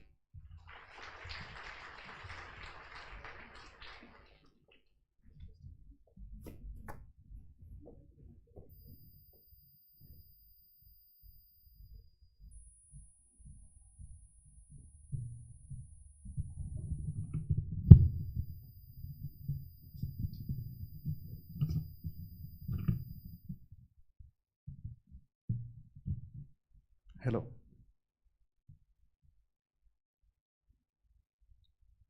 You might not think you would be in the metaverse, but I promise you, in the next 5 years, all of us would be, in one way or the other, says Richard Cairns, an executive at NVIDIA.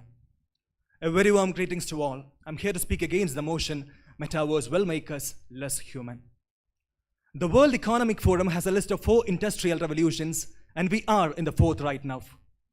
The 4th revolution is marked by a mix of technologies that blurs the gap between physical, digital, and biological worlds. Metaverse is going to play a big role in the 4th revolution, and it is going to touch our lives in a way that we have never seen before. The COVID-19 pandemic catalyzed the ongoing migration of our personal and professional lives into the world of pixels. However, while online platforms mediates many, if not all, our offline activities, they are unable to substitute our physical presence. Metaverse proposes to bridge this gap by weaving together physical atoms and digital bits to create a tactile, sensorily immersive experience that could create the feeling of being present even without actual presence. Effectively, it would allow us, including the persons, places, and things we value, to not just be on the internet, but inside it. Metaverse offers new and refreshing ways of personal and professional interactions using human efforts. My friend spoke about a wedding reception of couples from Shivalingapuram, Tamil Nadu, hosted in Metaverse very recently. As my friend stated, the couples admitted that they really missed the traditional marriage ceremony. But it is quite important to note that the couples were quite a lot happy as the marriage ceremony was presided over by the bride's late father. This is surely a detachment from reality, but this is turning impossibilities to possibilities, and today Metaverse is trying to draw a fine line between the concepts of technologists and humanists. And when we look into the global scenario, according to a study conducted by the Clean Technica news website in the United States, they say that metaverse will aid in the reduction of other polluting job-related activities. For example, military training activities like pilots flying airplanes could be conducted in the metaverse, reducing huge emissions. Furthermore, the world's highly popular video game Fortnite had over 12.3 million people logging in to watch rapper Travis Scott performing virtually last year. So metaverse will be and will reduce pollutions to a greater level, and it will bring humanity closer and closer as the years move on. At the threshold of any new technology, there are competing visions of utopia and dystopia, and metaverse is not quite different. Today, we cannot fully imagine the entire gamut of benefits and risks that this new technology would bring to humanity. But we are quite sure that we are about to launch into a fascinating new era of human experience. Human experience changes over the period of time, and we need to just understand the shift from an age where we could only communicate through letters to an age where we could speak to people miles apart to an age where we could do video conferencing to people far away. And today a greater shift to an age where we could immerse ourselves completely into the virtual world, where expert medical professionals from different parts of the world could club together and perform a complicated surgery, where law professionals could take on multi-jurisdictional trials from across the globe, and the possibilities are immense. History says there would be pros and cons for this new age, but the immense progress that this new age would bring to humanity is unstoppable. And today, metaverse is gonna do a lot good to humanity. And it's not just the youngsters, but more than half of the baby boomers are interested in metaverse, more than 64%. So with this, I conclude my words. Thank you.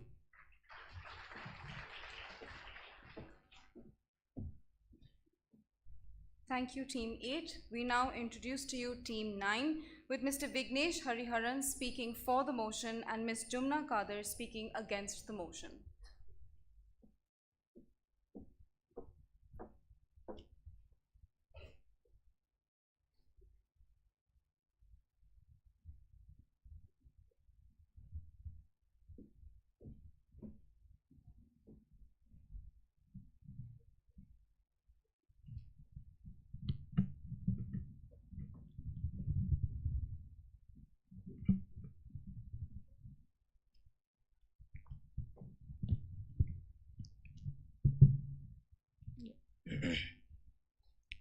Is that okay? Yeah. In 1989, a 35-year-old computer programmer working with the European Institute of Nuclear Research was frustrated with the data management system that the institute was using. So he decided to revamp the entire system. The revamped model turned out to be the foundation upon which the entire internet era that we live in was built upon. And more, he gave it out for free. Nearly 3 decades later, when the same man was asked if he was happy with how the internet was being used by the Silicon Valley, his reply was that he was devastated. He told the audience that he had imagined the internet to be an utopia of human rights, equality, and decentralized data management. But the Silicon Valley had turned it into a weapon of mass surveillance, control, and manipulation. So if at any point of time during this debate, the opposition tries to convince you that the metaverse is the future of humanity because it's brought to you by the very same Silicon Valley giants, tell them Tim Berners-Lee, the founder of the World Wide Web, disagrees with you. Ladies and gentlemen, I'm Vignesh Hariharan, and I'm here to speak for the motion that the metaverse will make us less human. Around 70,000 years ago, the Homo sapiens were just another kind of bipedal primates who were walking through the surface of this earth, searching for food and shelter. There was nothing special about us. But somewhere around 70,000 and 30,000 years ago, a miracle called the cognitive revolution took place within our brains, which gave us the unique ability of abstract thinking.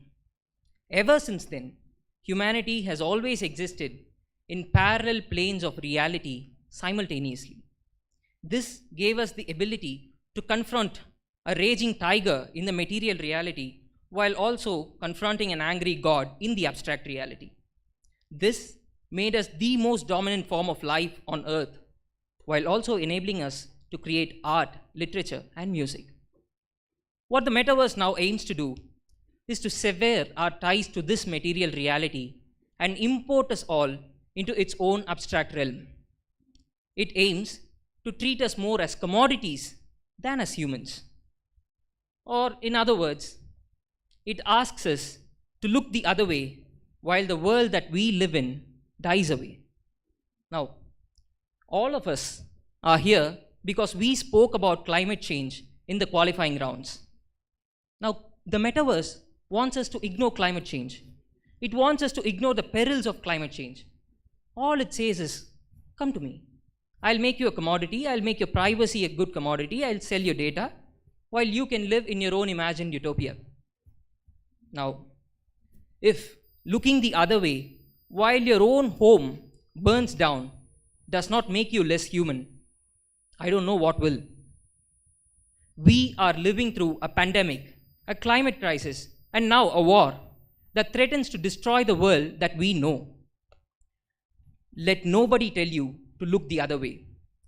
Let us confront the reality, make amends, and change the way we work. Let us not get sold to any dream company that wants us to believe that we can live in our own utopia while the world that we live in dies.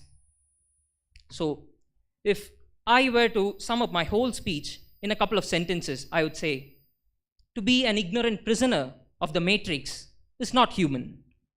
To be able to control the reality that we live in, to be able to snap out of it, like Trinity and Neo, is human. Thank you.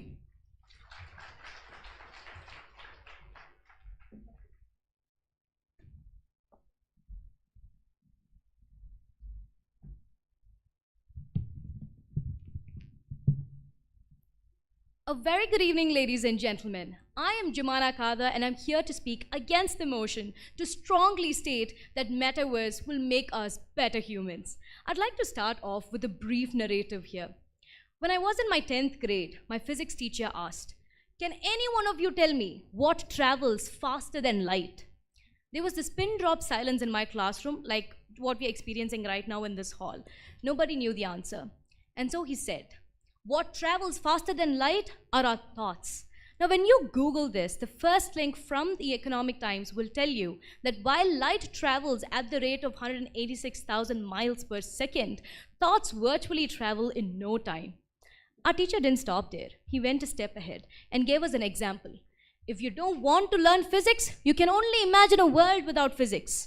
But today, here we are creating another world, a virtual world called metaverse through physics and other sciences, which will make our thoughts to synchronize with virtual reality. To state it in the words of Microsoft CEO Satya Nadella, metaverse is a virtual space made up of digital twins, environmental simulations, and mixed realities. It is a one-time opportunity to recreate art, music, and history. On that note, I'd like to say, speaking of history, world leaders have always wanted to create a world where they will eradicate poverty. And would you believe me if I say that it is indeed possible in virtual reality? In metaverse, we will have a simulated environment. In that environment, we will also have the liberty to create our own life. Now, can we blame destiny for poverty? No. But can we blame poor leadership for the same? Definitely yes. My dear opponent, Adam Smith, noted that the tragedy of the poor is the poverty of their aspirations. By opposing metaverse, you are on the brink of creating a tragic life for everyone around you, and thereby you are not making any good to the society. On that note, when you say metaverse is immersive, the problem is with us. You cannot flush down technological advancement just because of the fact that we are not capable of making judicial use of it. It is no exaggeration to say that metaverse will revolutionize education, healthcare, tourism, and even military operations. Apart from that, we will also be able to protect our environment because with metaverse, we will be traveling less. Most of the time when we are speaking about this, there are people already working to create the future. For example, Walmart has announced that it will step into this virtual world. And Nike is also set to start selling virtual clothing. The list is pretty endless there. It is understandable that we as human beings, when we get accustomed to a particular lifestyle, we become super reluctant to let it go. But let me convince you with an analogy here. I'm sure all of you will agree that nothing can beat the beauty of handwritten letters. But would you give up the convenience of a text message or a call to know that your loved one is safe and sound? Would you? I'm not your physics teacher, you can answer me. The right answer is no. Even the pandemic proved us how we interact with changes. No one is born ready, but there are people who will lead us, and they are called leaders. And I'm certain that I am a leader who will lead you, unlike my worthy opponent here. On that note, attention, ladies and gentlemen, this is your captain speaking. We're about to transcend beyond territorial boundaries in no time. Please, you needn't fasten your seatbelts or secure your baggages, because we are not going to be out of the world. And apart from that, all the pessimists out there and my worthy opponent here, in case if you want to exit, there are 4 exits to your right and to your left. Please pick the one nearest to you. In conclusion, we have a whole new world before us, just like the World Wide Web. Let's embrace it, because Metaverse is the only way forward. Thank you.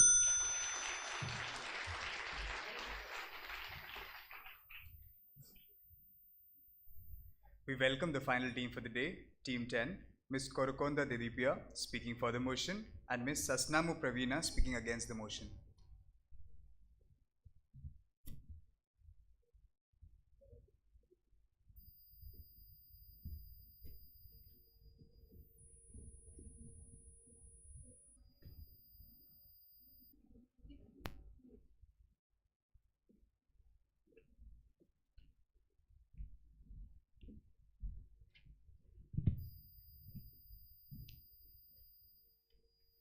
How adorable was it when a baby held just one of your fingers with her entire hand?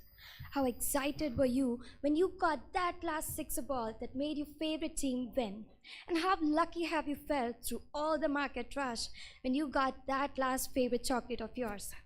But how depressing would it turn out to be when you realize all of this would seem to be just as real, but it isn't at all?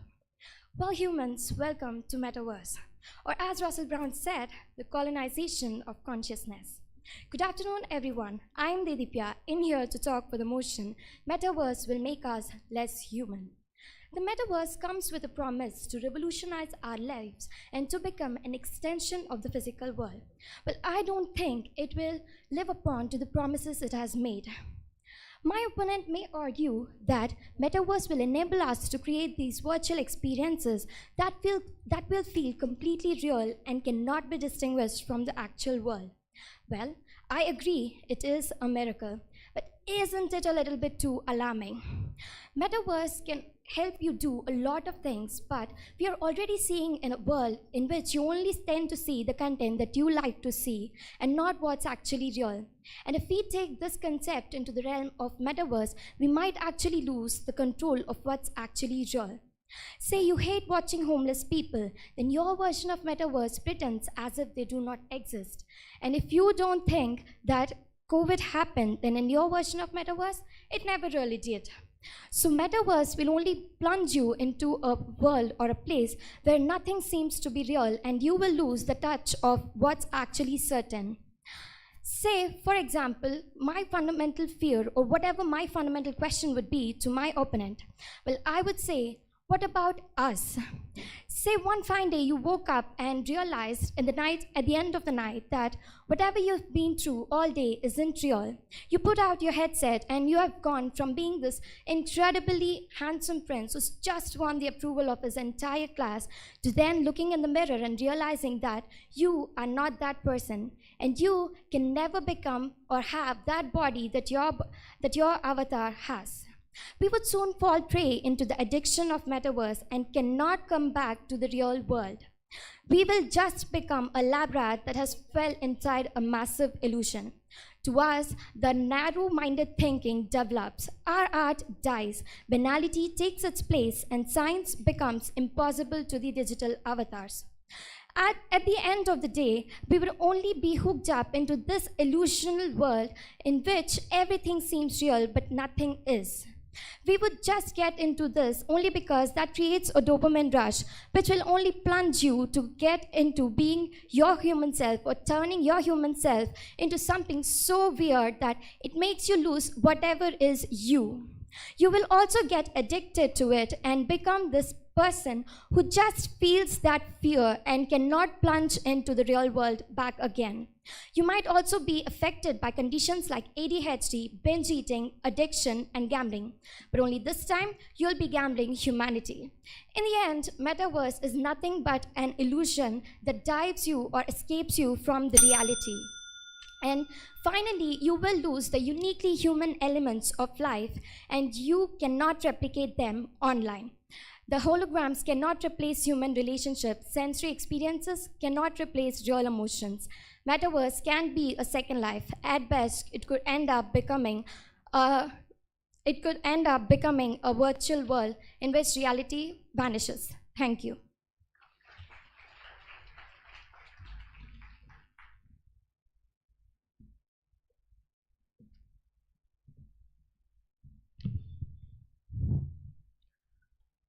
Many years ago, there was a time when the entire internet used to be slow.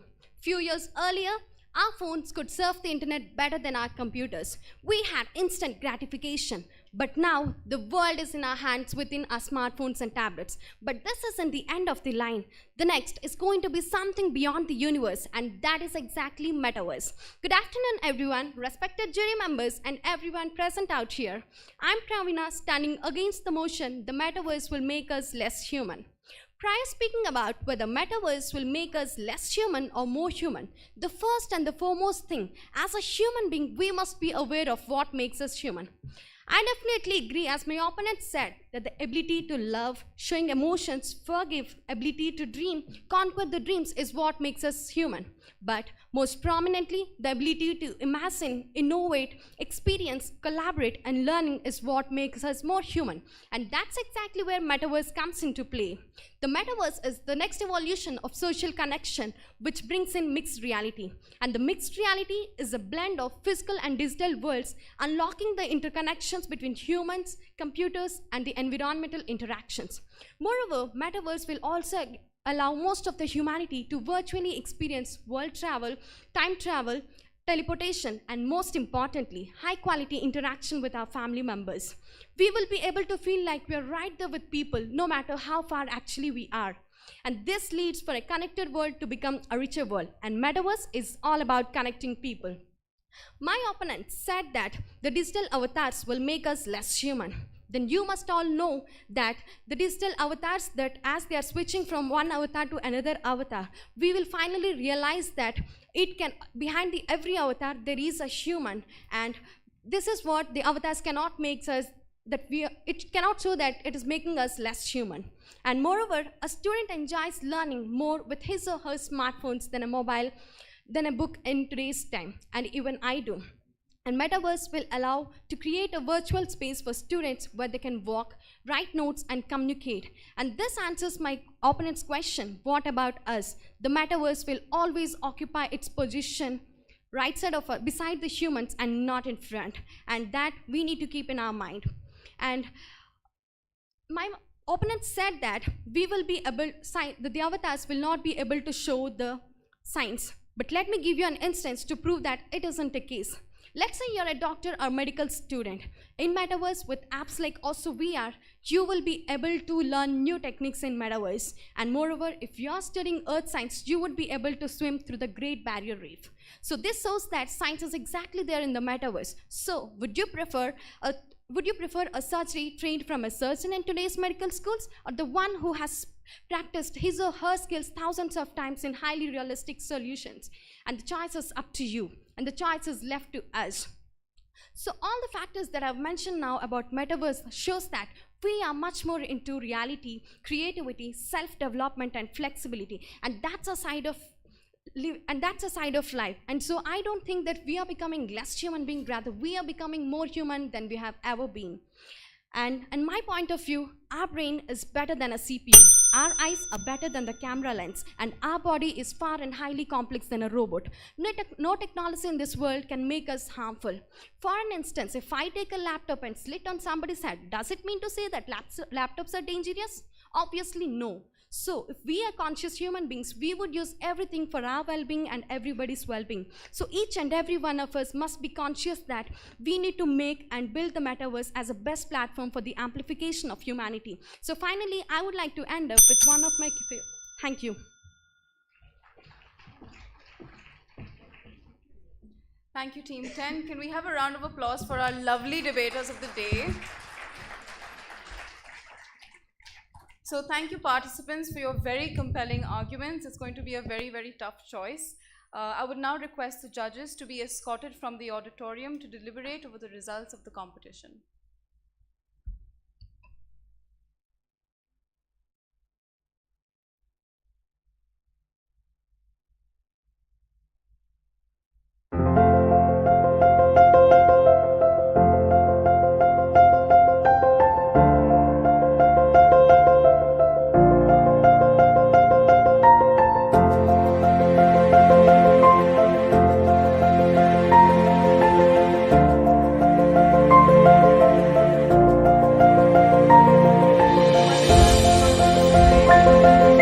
Dearest audience, we've got you covered. We welcome the Cultural Club of XIME Bangalore to keep us from biting our nails about the final decision. Over to you.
Thank you, Ragini.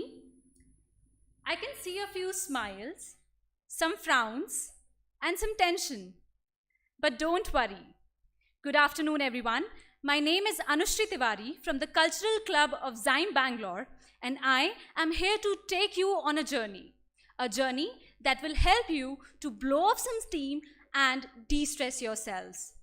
But before we begin, I would like to congratulate all the participants for their compelling arguments and for putting their best foot forward. We wish you all the very best for the much awaited results. And with this, I would like you to keep your sights on the stage and take your minds on a holiday. Now, I would like to invite Medha Mato for a poem recitation.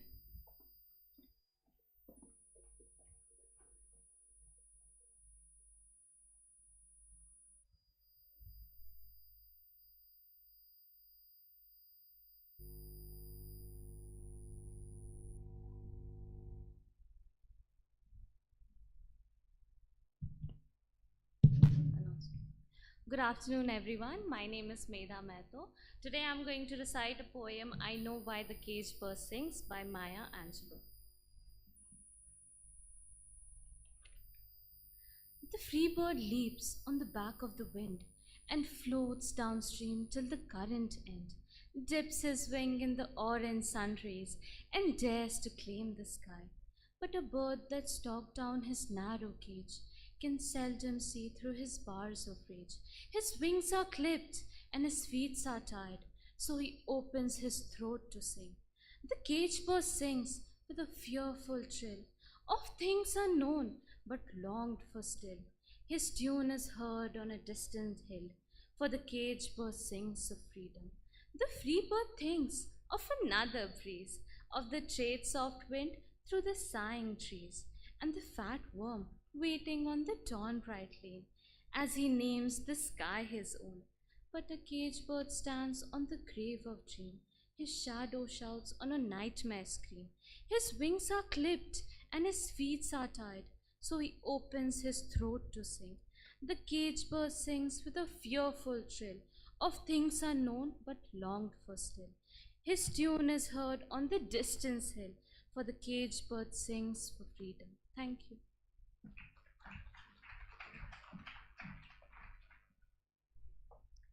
Thank you, Medha. That was indeed a mesmerizing poem. Moving on to the next performance, I would now like to invite the band from the Cultural Club of XIME Bangalore to present a medley for you.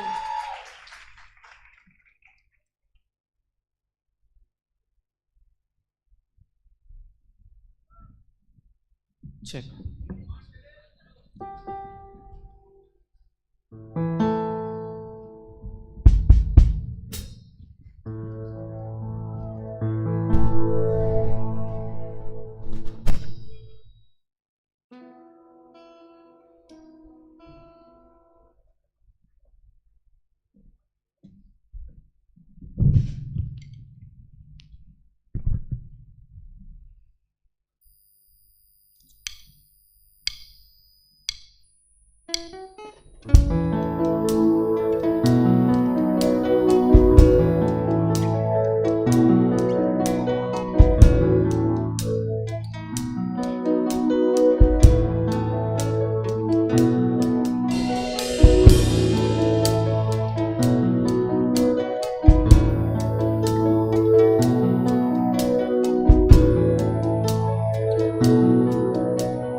Oh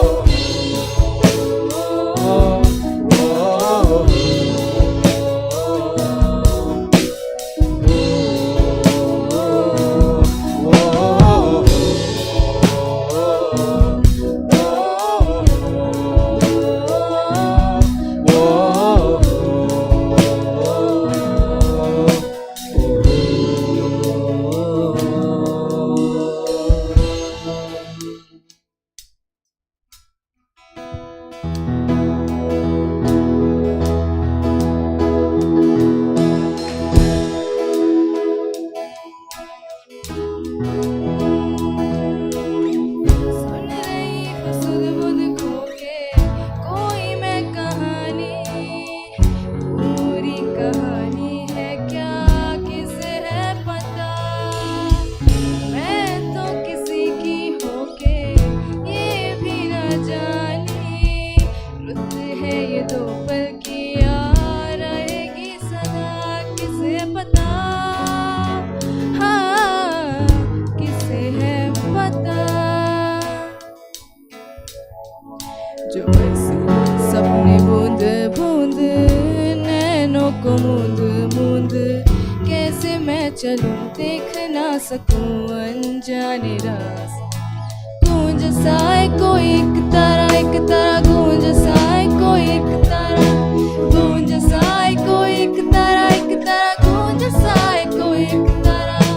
धीमे बोले कोई एक तारा धीमे बोले कोई एक तारा। गूंज साए कोई एक तारा गूंज साए कोई एक तारा। गूंज साए कोई एक तारा गूंज साए कोई एक तारा। गूंज साए कोई एक तारा गूंज साए कोई एक तारा। गूंज साए कोई एक तारा गूंज साए कोई एक तारा। गूंज साए कोई एक तारा गूंज साए कोई एक तारा।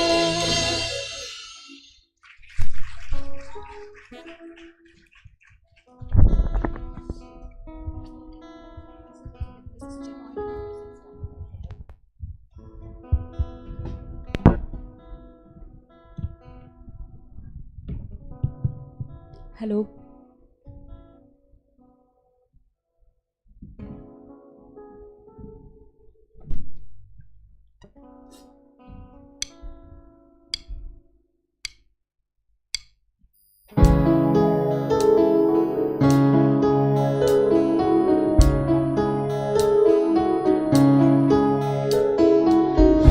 तेरे बिना अब रह नहीं सकते, तेरे बिना क्या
It's amazing how you been bright to my heart.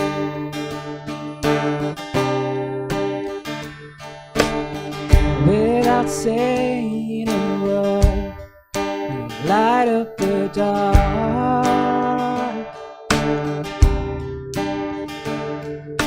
Try as I may, I can never explain.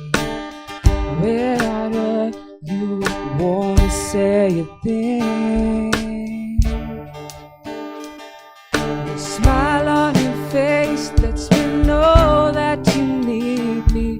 There's a truth in your eyes saying you never leave me. The touch of your hand says you catch me wherever I fall.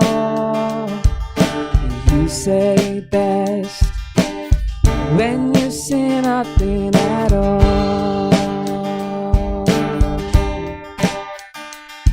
The smile on your face lets me know that you need me. There's the truth in your eyes saying you never leave me. The touch of your hand says you catch me wherever I fall.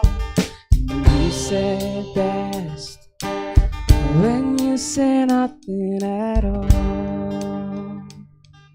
Thank you.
Promises how to be brave. How can I love when I'm afraid to fall? But why should we stand alone? All of my doubts suddenly goes away somehow. One step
Good afternoon, ladies and gentlemen. Today, as we sit in this auditorium, we must remember the dream of a young girl, Maria, a girl who aspired to create an egalitarian society and build a model management school for India's youth. We are here because of a promise, one made between Maria and her loving father, Professor J. Philip. He honored his commitment to his daughter, and even though she never lived to see her goals realized, her desire was accomplished in May 1991. Maria was born in Kerala on 9th April 1964. For her early education, she attended Sacred Hearts Convent School in Jamshedpur and subsequently completed her ICSE from Loreto Convent, Ranchi in 1980. She received her BA Honours from Delhi's Jesus and Mary College, and Maria was pursuing her master's degree at the Madras School of Social Work, where she was a part of the Human Resources Department. Known as a popular student, she excelled in both academics and extracurricular activities, along with being a fantastic communicator, organizer, and leader. As a testament to these very skills, she was elected head girl at Loreto Convent, Ranchi. Unsurprisingly, she was also the secretary of the Debating Society at Jesus and Mary College in Delhi, as well as the games captain at Jesus and Mary School. In 1984, she was voted the most popular girl at her college's All India Cultural Festival, Montage. Maria was always very intrigued by social issues and the advancement of society. She was in the final year of her master's degree program when on 30th September 1986, on what seemed to be just another day, she was on her way back from a day's field work at Indian Airlines in Meenambakam, Chennai, when she lost her life in an unfortunate accident. Maria was only 22 and a half years old, putting her in the same age bracket as many of us in this room. Maria, you will live forever, is what her friends embodied when they donned a black band with a picture on their chests at her funeral. The Maria Philip Educational Trust was established to keep her legacy alive and to give light to her interest in societal development. On December 11th, 1986, the trust was registered in Bangalore. Today's debate, the Maria Philip Future Leaders Debate Competition, was conceived and conceptualized to commemorate Maria in a pledge to keep her alive in our memories. This institute is a testament to her aspiration to inspire scores of students and future leaders. We carry it within us as we conduct today's debate competition. Despite Professor J. Philip being the name behind XIME, it is Maria who remains the inspiration behind this institution, a place we affectionately like to call our home.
Every year, we celebrate the unforgettable legacy of a visionary, an inspiration, a hope, and a name we will forever look up to, Maria Philip.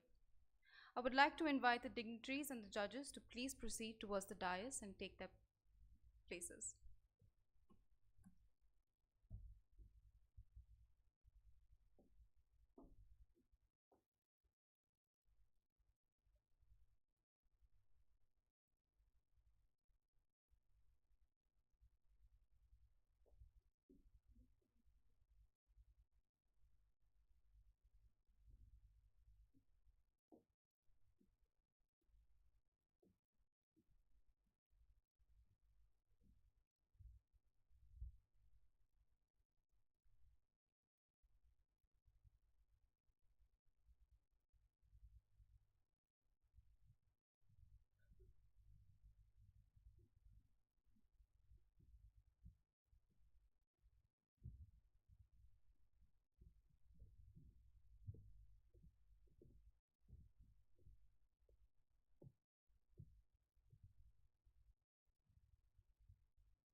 I would now like to welcome the founder of XIME and chairman of XIME Bangalore to address this August gathering. Sir.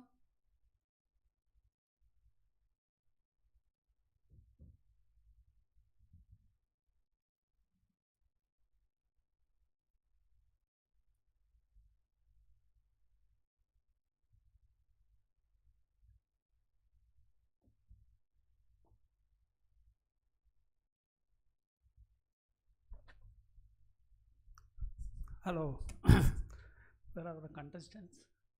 Where the speakers are all here? Hi.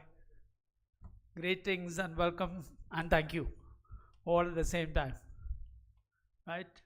I'm jury and my dear colleagues.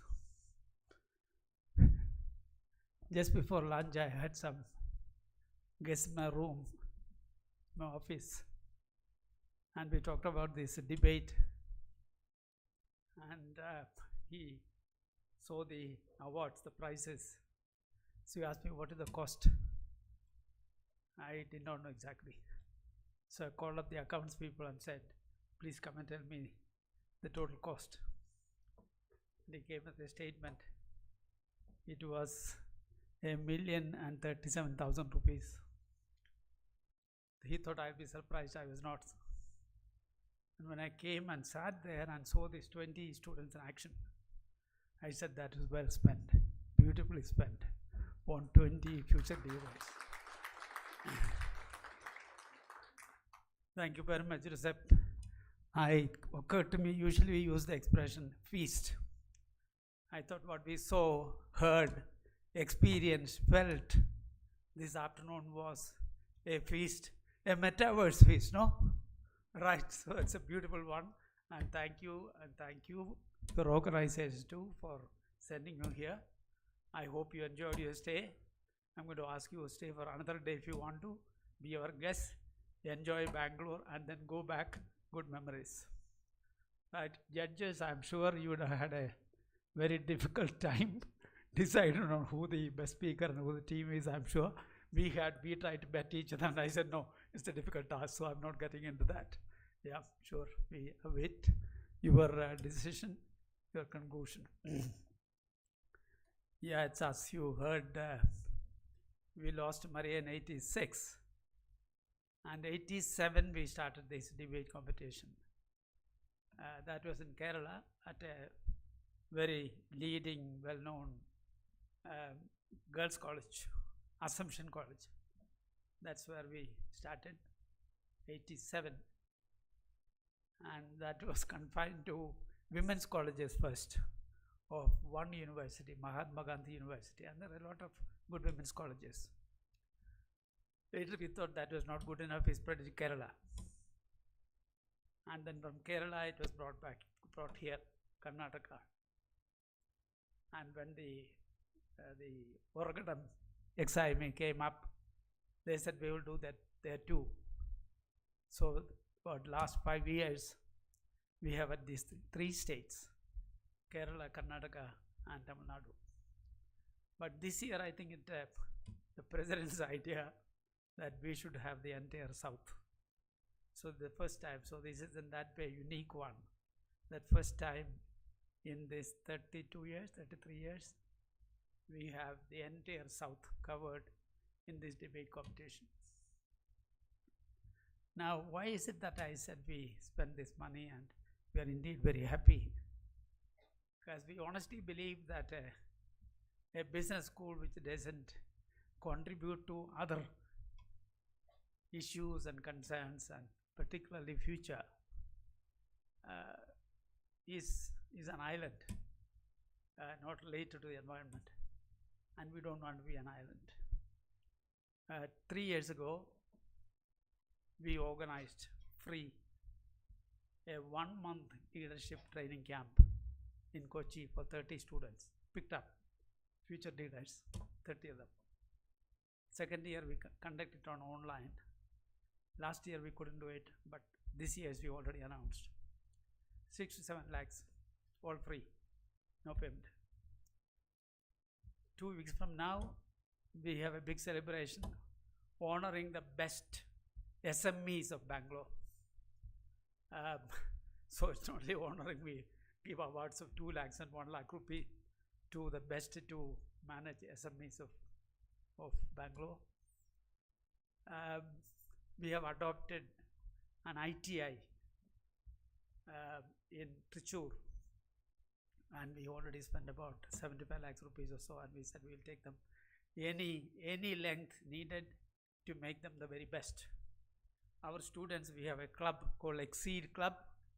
They are very active in and around, including the school close by. Last year we gave them a set of toilets for both boys and girls. And these kinds of things, we always believe we should be doing something or the other for the community in one way or the other. And this is that part of that. The CSR, it's not only for corporates, even business schools too. Speaking, it's a little bit I inherited when I was at XLRI as a student and as a teacher. That's part of the air of XLRI, speaking and making students excellent speakers. I carried it with me when we started this. And Maria, as you said, was her last function was that United Nations Students Competition, last one, where in the whole Delhi she became number 2 speaker. So that's the last one. So she was also a very ardent, passionate lover of speaking, debating. So when we thought of this institution, which is again her inspiration, we started thinking, how do we perpetuate her memory, as the children have done so very well in the video. Thought this is the best way, because that is what she loved. That's what she was passionately after. So, and also, as many of those slides that came up, we said, communication is totally related to leadership. And leadership is essential in management. If you look at the missions of some of the very best business schools of the world, including Harvard and Stanford and Yale and all that, almost all of them had in their mission building leadership for tomorrow. Now we had taken it to our heart and we said we must contribute not only through the 180, 360 students here, but also through these kind of exercises. And we are indeed very, very happy if we have contributed in a small way to your future, which I'm sure we have. Let me take the liberty of saying that we are launching you, and we would like to call you the winners of today as the champions of South India. Good luck to all of you.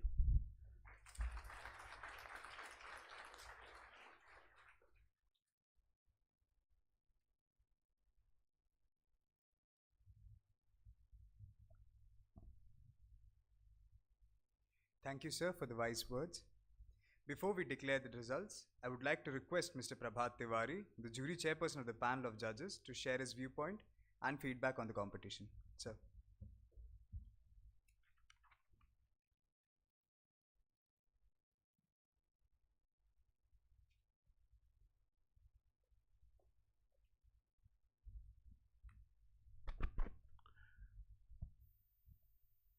So first of all, thank you so much for inviting me for this competition.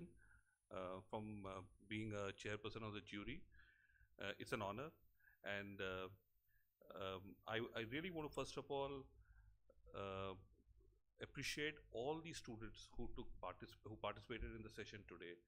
I think most of the points were brilliant, very well thought through. You demonstrated amazing courage and a lot of depth in whatever you said. So I think you should be proud of whatever you guys did today. And I think that calls for a applause for all the students.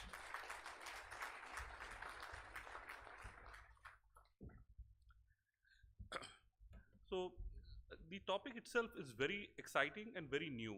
And at this point of time, I'm personally trying to build a point of view or an opinion on the topic. And I'll be very open about that. But there are some points which I just wanted to kind of share with you guys and make you think across those few different dimensions. Remember, this is not a very simple topic. This is not a binary question of whether it will make you less human or more human. The answer is somewhere in between. So instead of looking at this entire stuff from a binary point of view, my first point to you guys would be, look at this across a spectrum. One side is a real world and one side is a virtual world. And we are slowly moving from the left side to the right side, which is from a real world to a virtual world, and we are somewhere in between. So the answer lies somewhere in the middle of the spectrum as opposed to just a binary answer. The second point which I would like to share with you guys is, if you all do your research, etc., you will discover that people spend 8 hours in a day on digital devices. 8 hours. So what does that mean? It means 1/3 the day. If there are 24 hours in a day, 1/3 the time goes only on digital devices. And if you remove your sleeping time, so you're talking about almost like 50%, 40%. That's a stat that is published in most of the reports. So it's very difficult for anyone to totally discount digital adoption, internet, mobile, or for that matter, metaverse, which is probably the next generation of internet in some form that you can. So that's the second point I'd like to make. The third thing is that there are positives and negatives. Because at this point, we're all trying to understand what metaverse is all about. And I would really urge you to take a slightly 5 to 10 year view, because we are in a hype cycle today. So what you see, what you read may not be the reality. And that applies to anything. I mean, let's go back 10 years ago and look at mobile phones. Many of us thought that, maybe it may exist, may not exist, but today everybody has one. You go back 20 years ago, people spoke about social media in that way, and so on. So the reality is, it is too difficult to judge, and whatever opinion you guys form, I think just keep learning, getting facts, getting data. Once we go through the hype cycle, that's when you'll start to see a bit of reality. Now, metaverse cannot be looked at in isolation. So metaverse, it's a very broad subject today. It's like a universe of looking at things, or a digital universe that they call it. So when you look at metaverse, please look at metaverse in the context of what I would call it Web 3.0, NFTs, cryptocurrency, 5G, privacy, laws. And these are some very interesting topics that came up during the discussion by several participants. The next point which I'd like to make, there are a lot of very interesting use cases. And many of you, or many of the participants today spoke about the Chennai wedding, the wedding that happened in Chennai, and a lot of good things about it. But for a minute, let's go beyond Chennai. Look at the globe today. This morning, I called one of my very close friends. He runs a climate change company. So I told him, I'm going to be a judge. Can you give me some knowledge about metaverse and how you look at metaverse? And he was telling me that metaverse is the next big thing from a climate change perspective. So I said, come on, educate me more. Tell me, what does it mean? And he was saying that there are a lot of things today that cannot be done in real life. It needs to be simulated. And how do you simulate it? You simulate it in a virtual environment.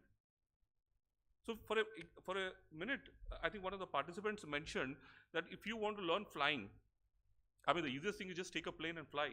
But you know what the consequences could be, other than the emission. So what you do is, you get into a simulator box and then you try flying for some time, etc., till you're confident you've understood all the nuances. Now, for a minute, extrapolate this point in multiple use cases. And these use cases could be, climate change. This use case could be in war. I mean, if you want to simulate a war scenario, assume there is a war going on today, which no one thought probably a few years ago, but the reality, there's a war going on. Now, what does that mean? What does one specific thing mean? It changes everything. So there's a lot of ripple action that happens.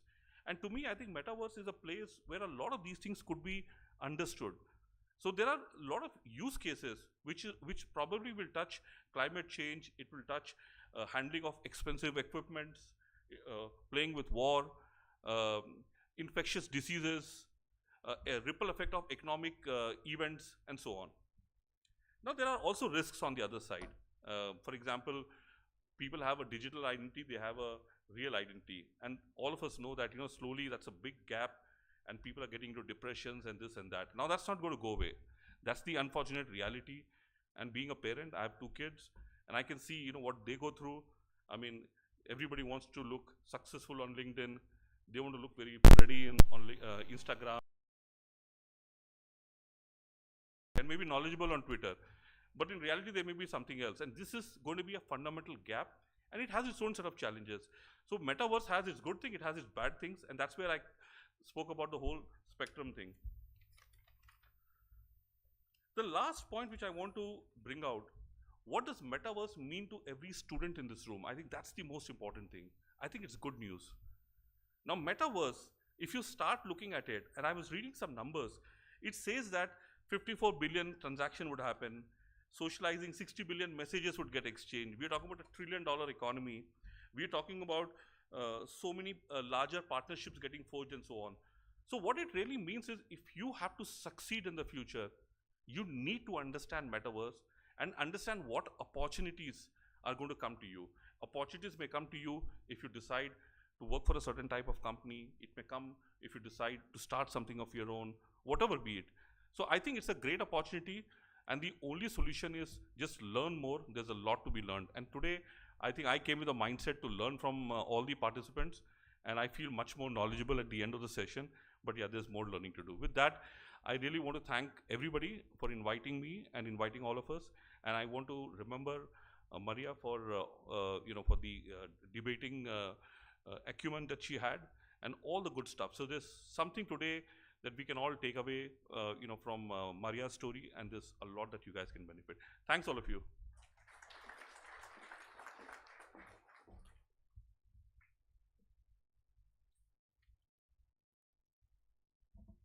Thank you, sir. The moment that we have all been waiting for has finally arrived. We will now begin the prize distribution ceremony.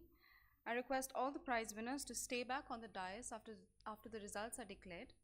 We will begin the prize distribution by declaring and handing over some of the prizes from the few categories that we had conducted in the previous rounds. We begin by calling up the runners-up of the state round, Karnataka, Mr. C. Thapo Shrestha and Ms. Ananya V. of JSS Law College. Can we have a round of applause, please?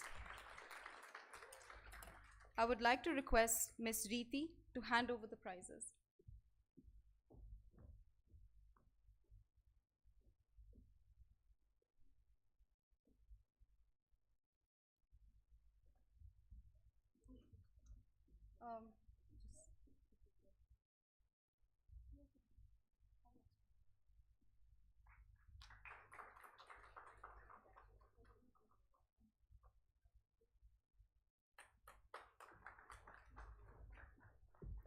Following up, the winner of the state round, Karnataka, is Ms. Halima Sanina and Ms. Rebecca Norona of the Srinivas Institute of Technology. I would like to request the Director of XIME Bangalore, Dr. M. Nalayappan, to hand over the prizes.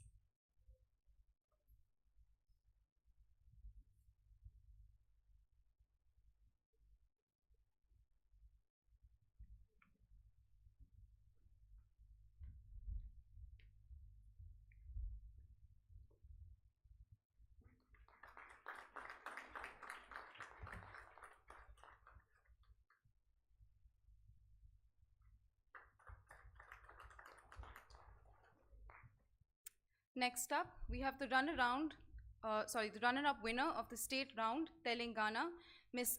Abhignya Kulkarni and Ms. Vidika Hota, to please come up on stage.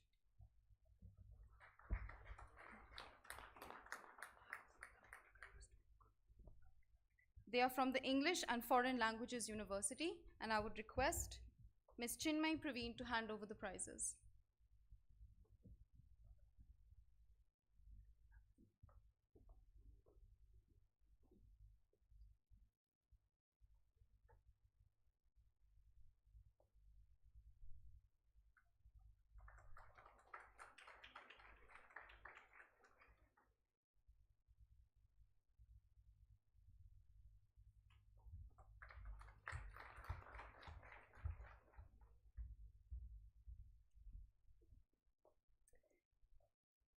Next up, we have the best speaker for the state round, Telangana, Mr. Shubham Das from the National Institute of Technology. Congratulations. I would request Dr. Zakaria to hand over the prize. Center.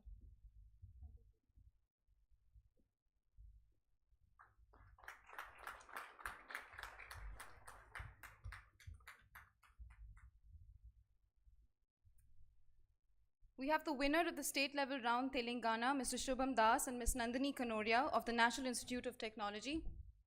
Congratulations.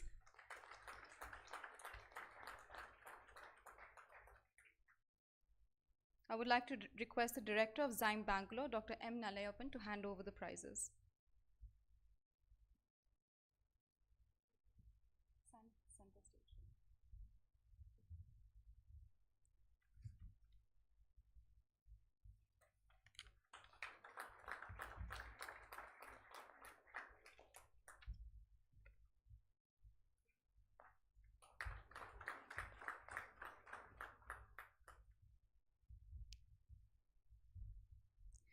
We now have the runners-up of the state round Kerala, Ms. Meghna Manoj Kumar and Mr. Ajit KB of St. Joseph's College, Devagiri. I would request Director of XIME Bangalore, Dr. M. Nalayappan, to hand over the prizes.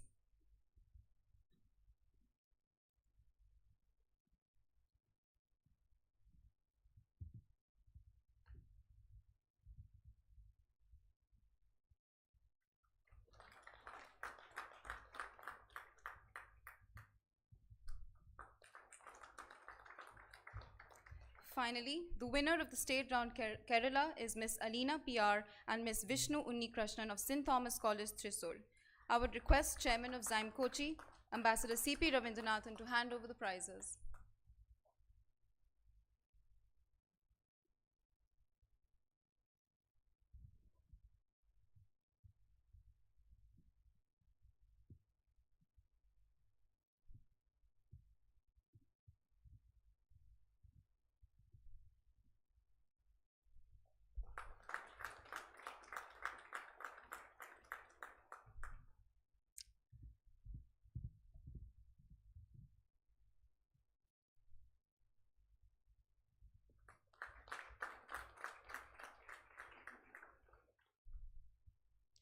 Congratulations, winners.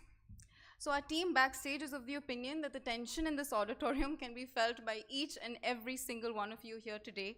So without any further ado, I would like to request the jury chairperson, Mr. Prabhat Tiwari, to declare the runners-up, best speaker, and hand over the rolling trophy for the winners of the South India level of the Maria Philip Future Leaders Debate Competition. Participants, please remain seated until the results are declared. We will invite you to the dais once the results are announced. So.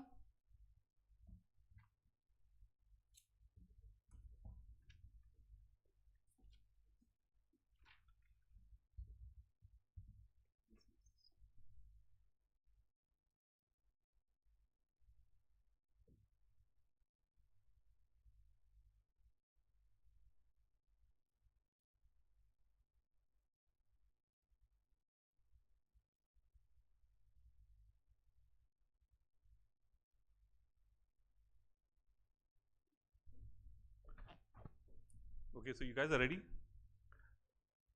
Okay, everyone looks tired for some reason. Yeah.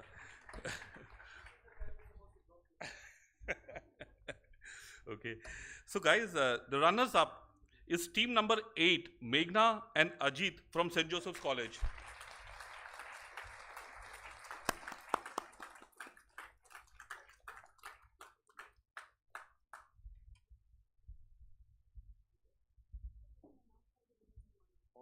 Okay. I'm going to announce all the winners at one go, but yeah, you guys can come, I think. The best speaker is Ananya from JSS Law School.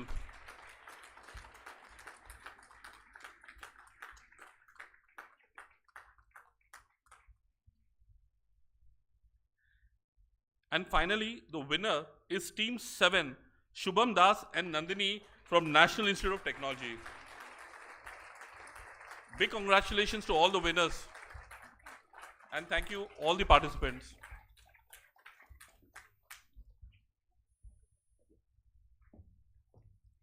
Congratulations, winners. I would like to request the jury chairperson, Mr. Prabhat Tiwari, to hand over the prizes to the runners-up of the Maria Philip Future Leaders Debate Competition, which is Team 8, Ms. Meghna Manoj Kumar and Mr. Ajit KB of St. Joseph's College.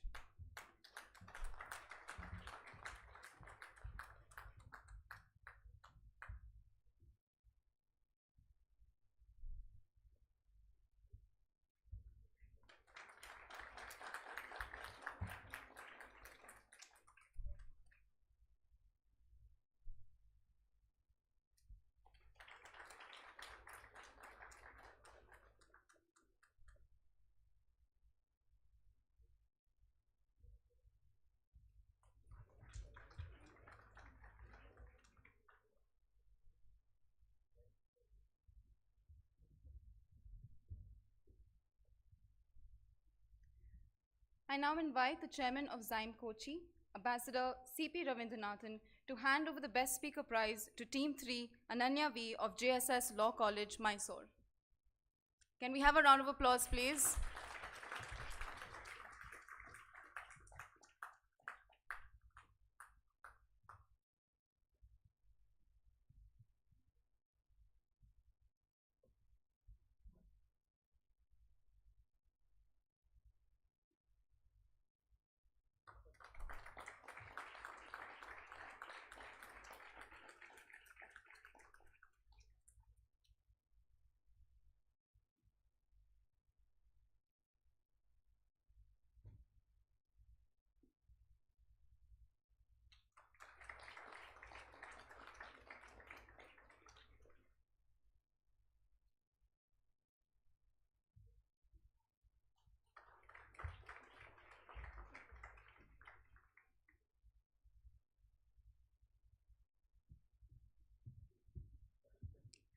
I would now like to request the founder chairman, Professor J. Philip, and the president of XIME Society, Mr. Anil J. Philip, to hand over the winning trophy to the winners of the Maria Philip Future Leaders Debate Competition, which is Team 7, Mr. Shubham Das and Ms. Nandini Kunoria of the National Institute of Technology, Hyderabad.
I request all the participants and winners to please come up on the dais for a photo session.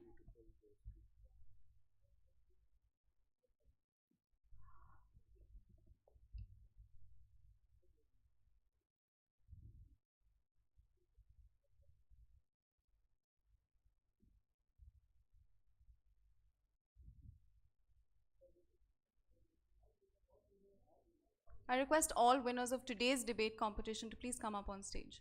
Runners up, best speaker, and winner. Shubham, hold up the trophy. Hold it up.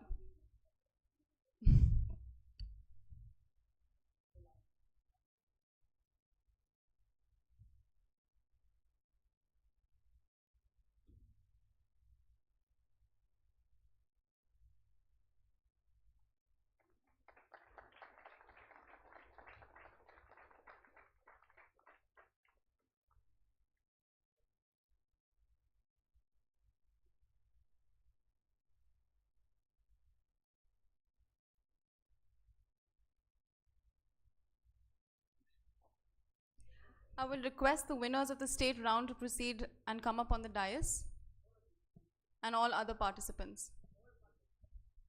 Guys, come up.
Once again, we congratulate all the winners of today's debate. I would now like to request the founder chairman, Professor J. Philip, to present a token of our gratitude to the jury chairperson, Mr. Prabhat Tiwari.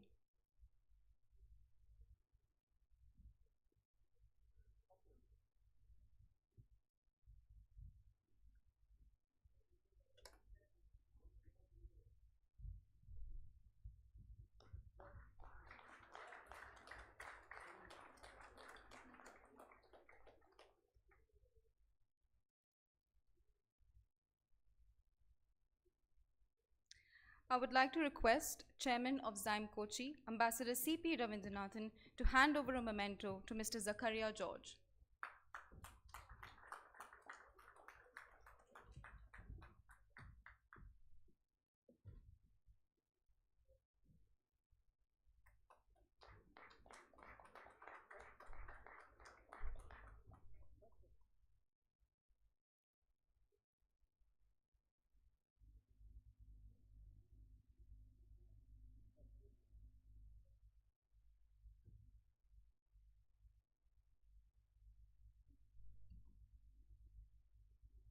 I request the President of XIME Society, Mr. Anil J. Philip, to present a memento to Ms. Reeti Sinha.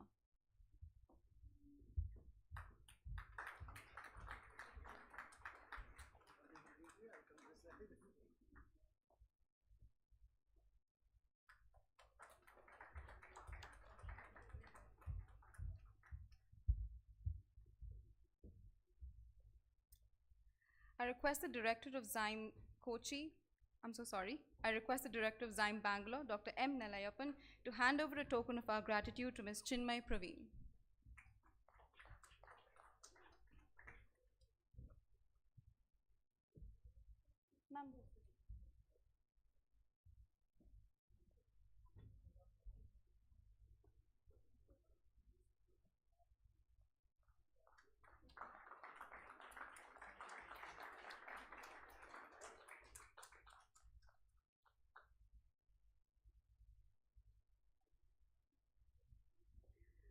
I would now like to request Ms. Aishwarya Tewaskar to deliver the vote of thanks.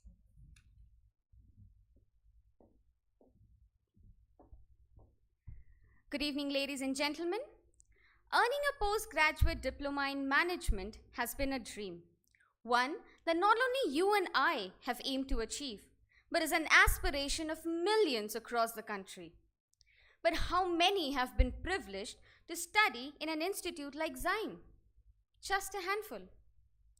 We were destined to be here because of Maria's faith in the future of this nation, in you and in me. And that I, on behalf of all the students of XIME, are grateful for. This, amalgamated with the enduring promise of a loving father, Professor J. Philip, laid the foundation of this prestigious institute. And for that, sir, we'll always be indebted to you. You have provided us with a platform to unleash our innate talent. You have been there to pave the way for each and every one of us to fulfill the vision of XIME. It is because of Honorable Professor J. Philip, founder of XIME and chairman of XIME Bangalore, that we stand here awakened and inspired to dream bigger. We thank Ambassador C.P. Ravindranathan, chairman of XIME Kochi, for being a pillar of strength and always reminding us how important it is to lead a conscious, sensible, and a cognizant life. I extend my heartfelt thanks to Mr. Anil J. Philip, President of XIME Society. It is said that a person without a sense of humor is like a wagon without a spring. It's jolted by every pebble on the road. And you, sir, have taught us to look at life in a new light, with a hint of humor, to get our wagons right back on track. We are grateful for you for trusting us with your ideas and providing us with the opportunity to outshine ourselves. We are grateful to have amongst us the dedicated mentor such as Dr. M. Nelayappan, Director of XIME Bangalore. Sir, with your calm and composed aura, you bring out the best in us. It is a pleasure to have had the opportunity to be under the constant guidance of the very inquisitive Professor Madhukumar, Dean Academics, XIME Bangalore. We thank you, sir, for always being supportive and proactive. We express our gratitude to Mr. Alok Krishna, Dean XIME Kochi, and Dr. Suresh Kumar, Dean XIME Chennai, for facilitating the regional and state rounds and guiding us throughout. It's been an honor to have hosted the jury chairperson and the judges for today's competition.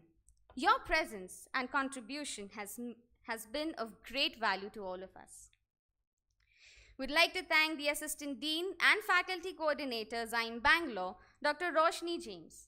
Ma'am, with your zeal and enthusiasm, we aspire to break glass ceilings and explore new horizons. We show appreciation to the participants for their active involvement and creative ideas on the topic. Thank you, parents, for your esteemed presence today. We profoundly thank the technical support team for giving us continuous assistance till the very end. Thank you, Cultural Club, for keeping us entertained with your lively performances. We might have overstepped a bit with our demands, but you guys did not let us down. Last but not the least, the backbone of today's event, Team Exoration, its members and volunteers of Batch 26 and Batch 27. Your consistency, energy, and enthusiasm helped make this happen. We'd like to specially thank Ms. Vasudha Vasudev for compiling the thoughtful dedication to Maria.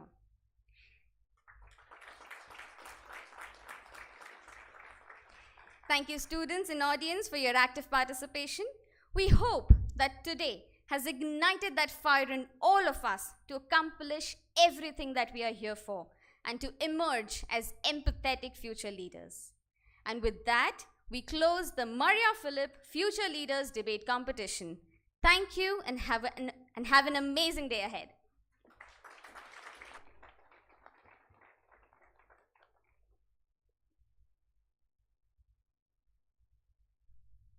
Can we have the team members of Exoration Club to have a photograph with the dignitaries? Can we have a huge round of applause for them, guys? They've worked really hard to make this come through.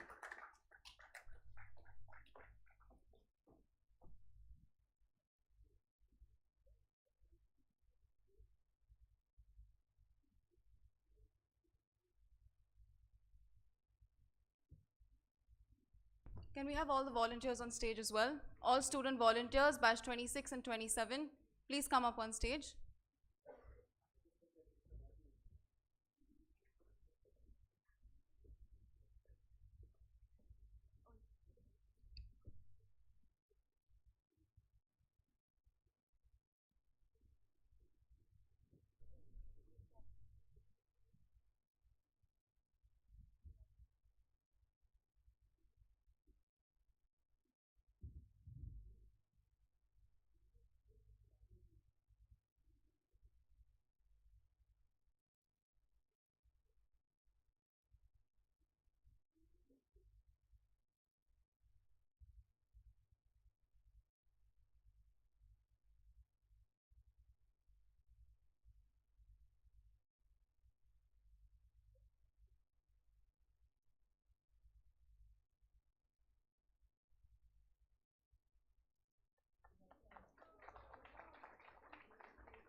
I would like to request our dignitaries and judges, participants and parents to proceed towards the faculty lunchroom for high tea.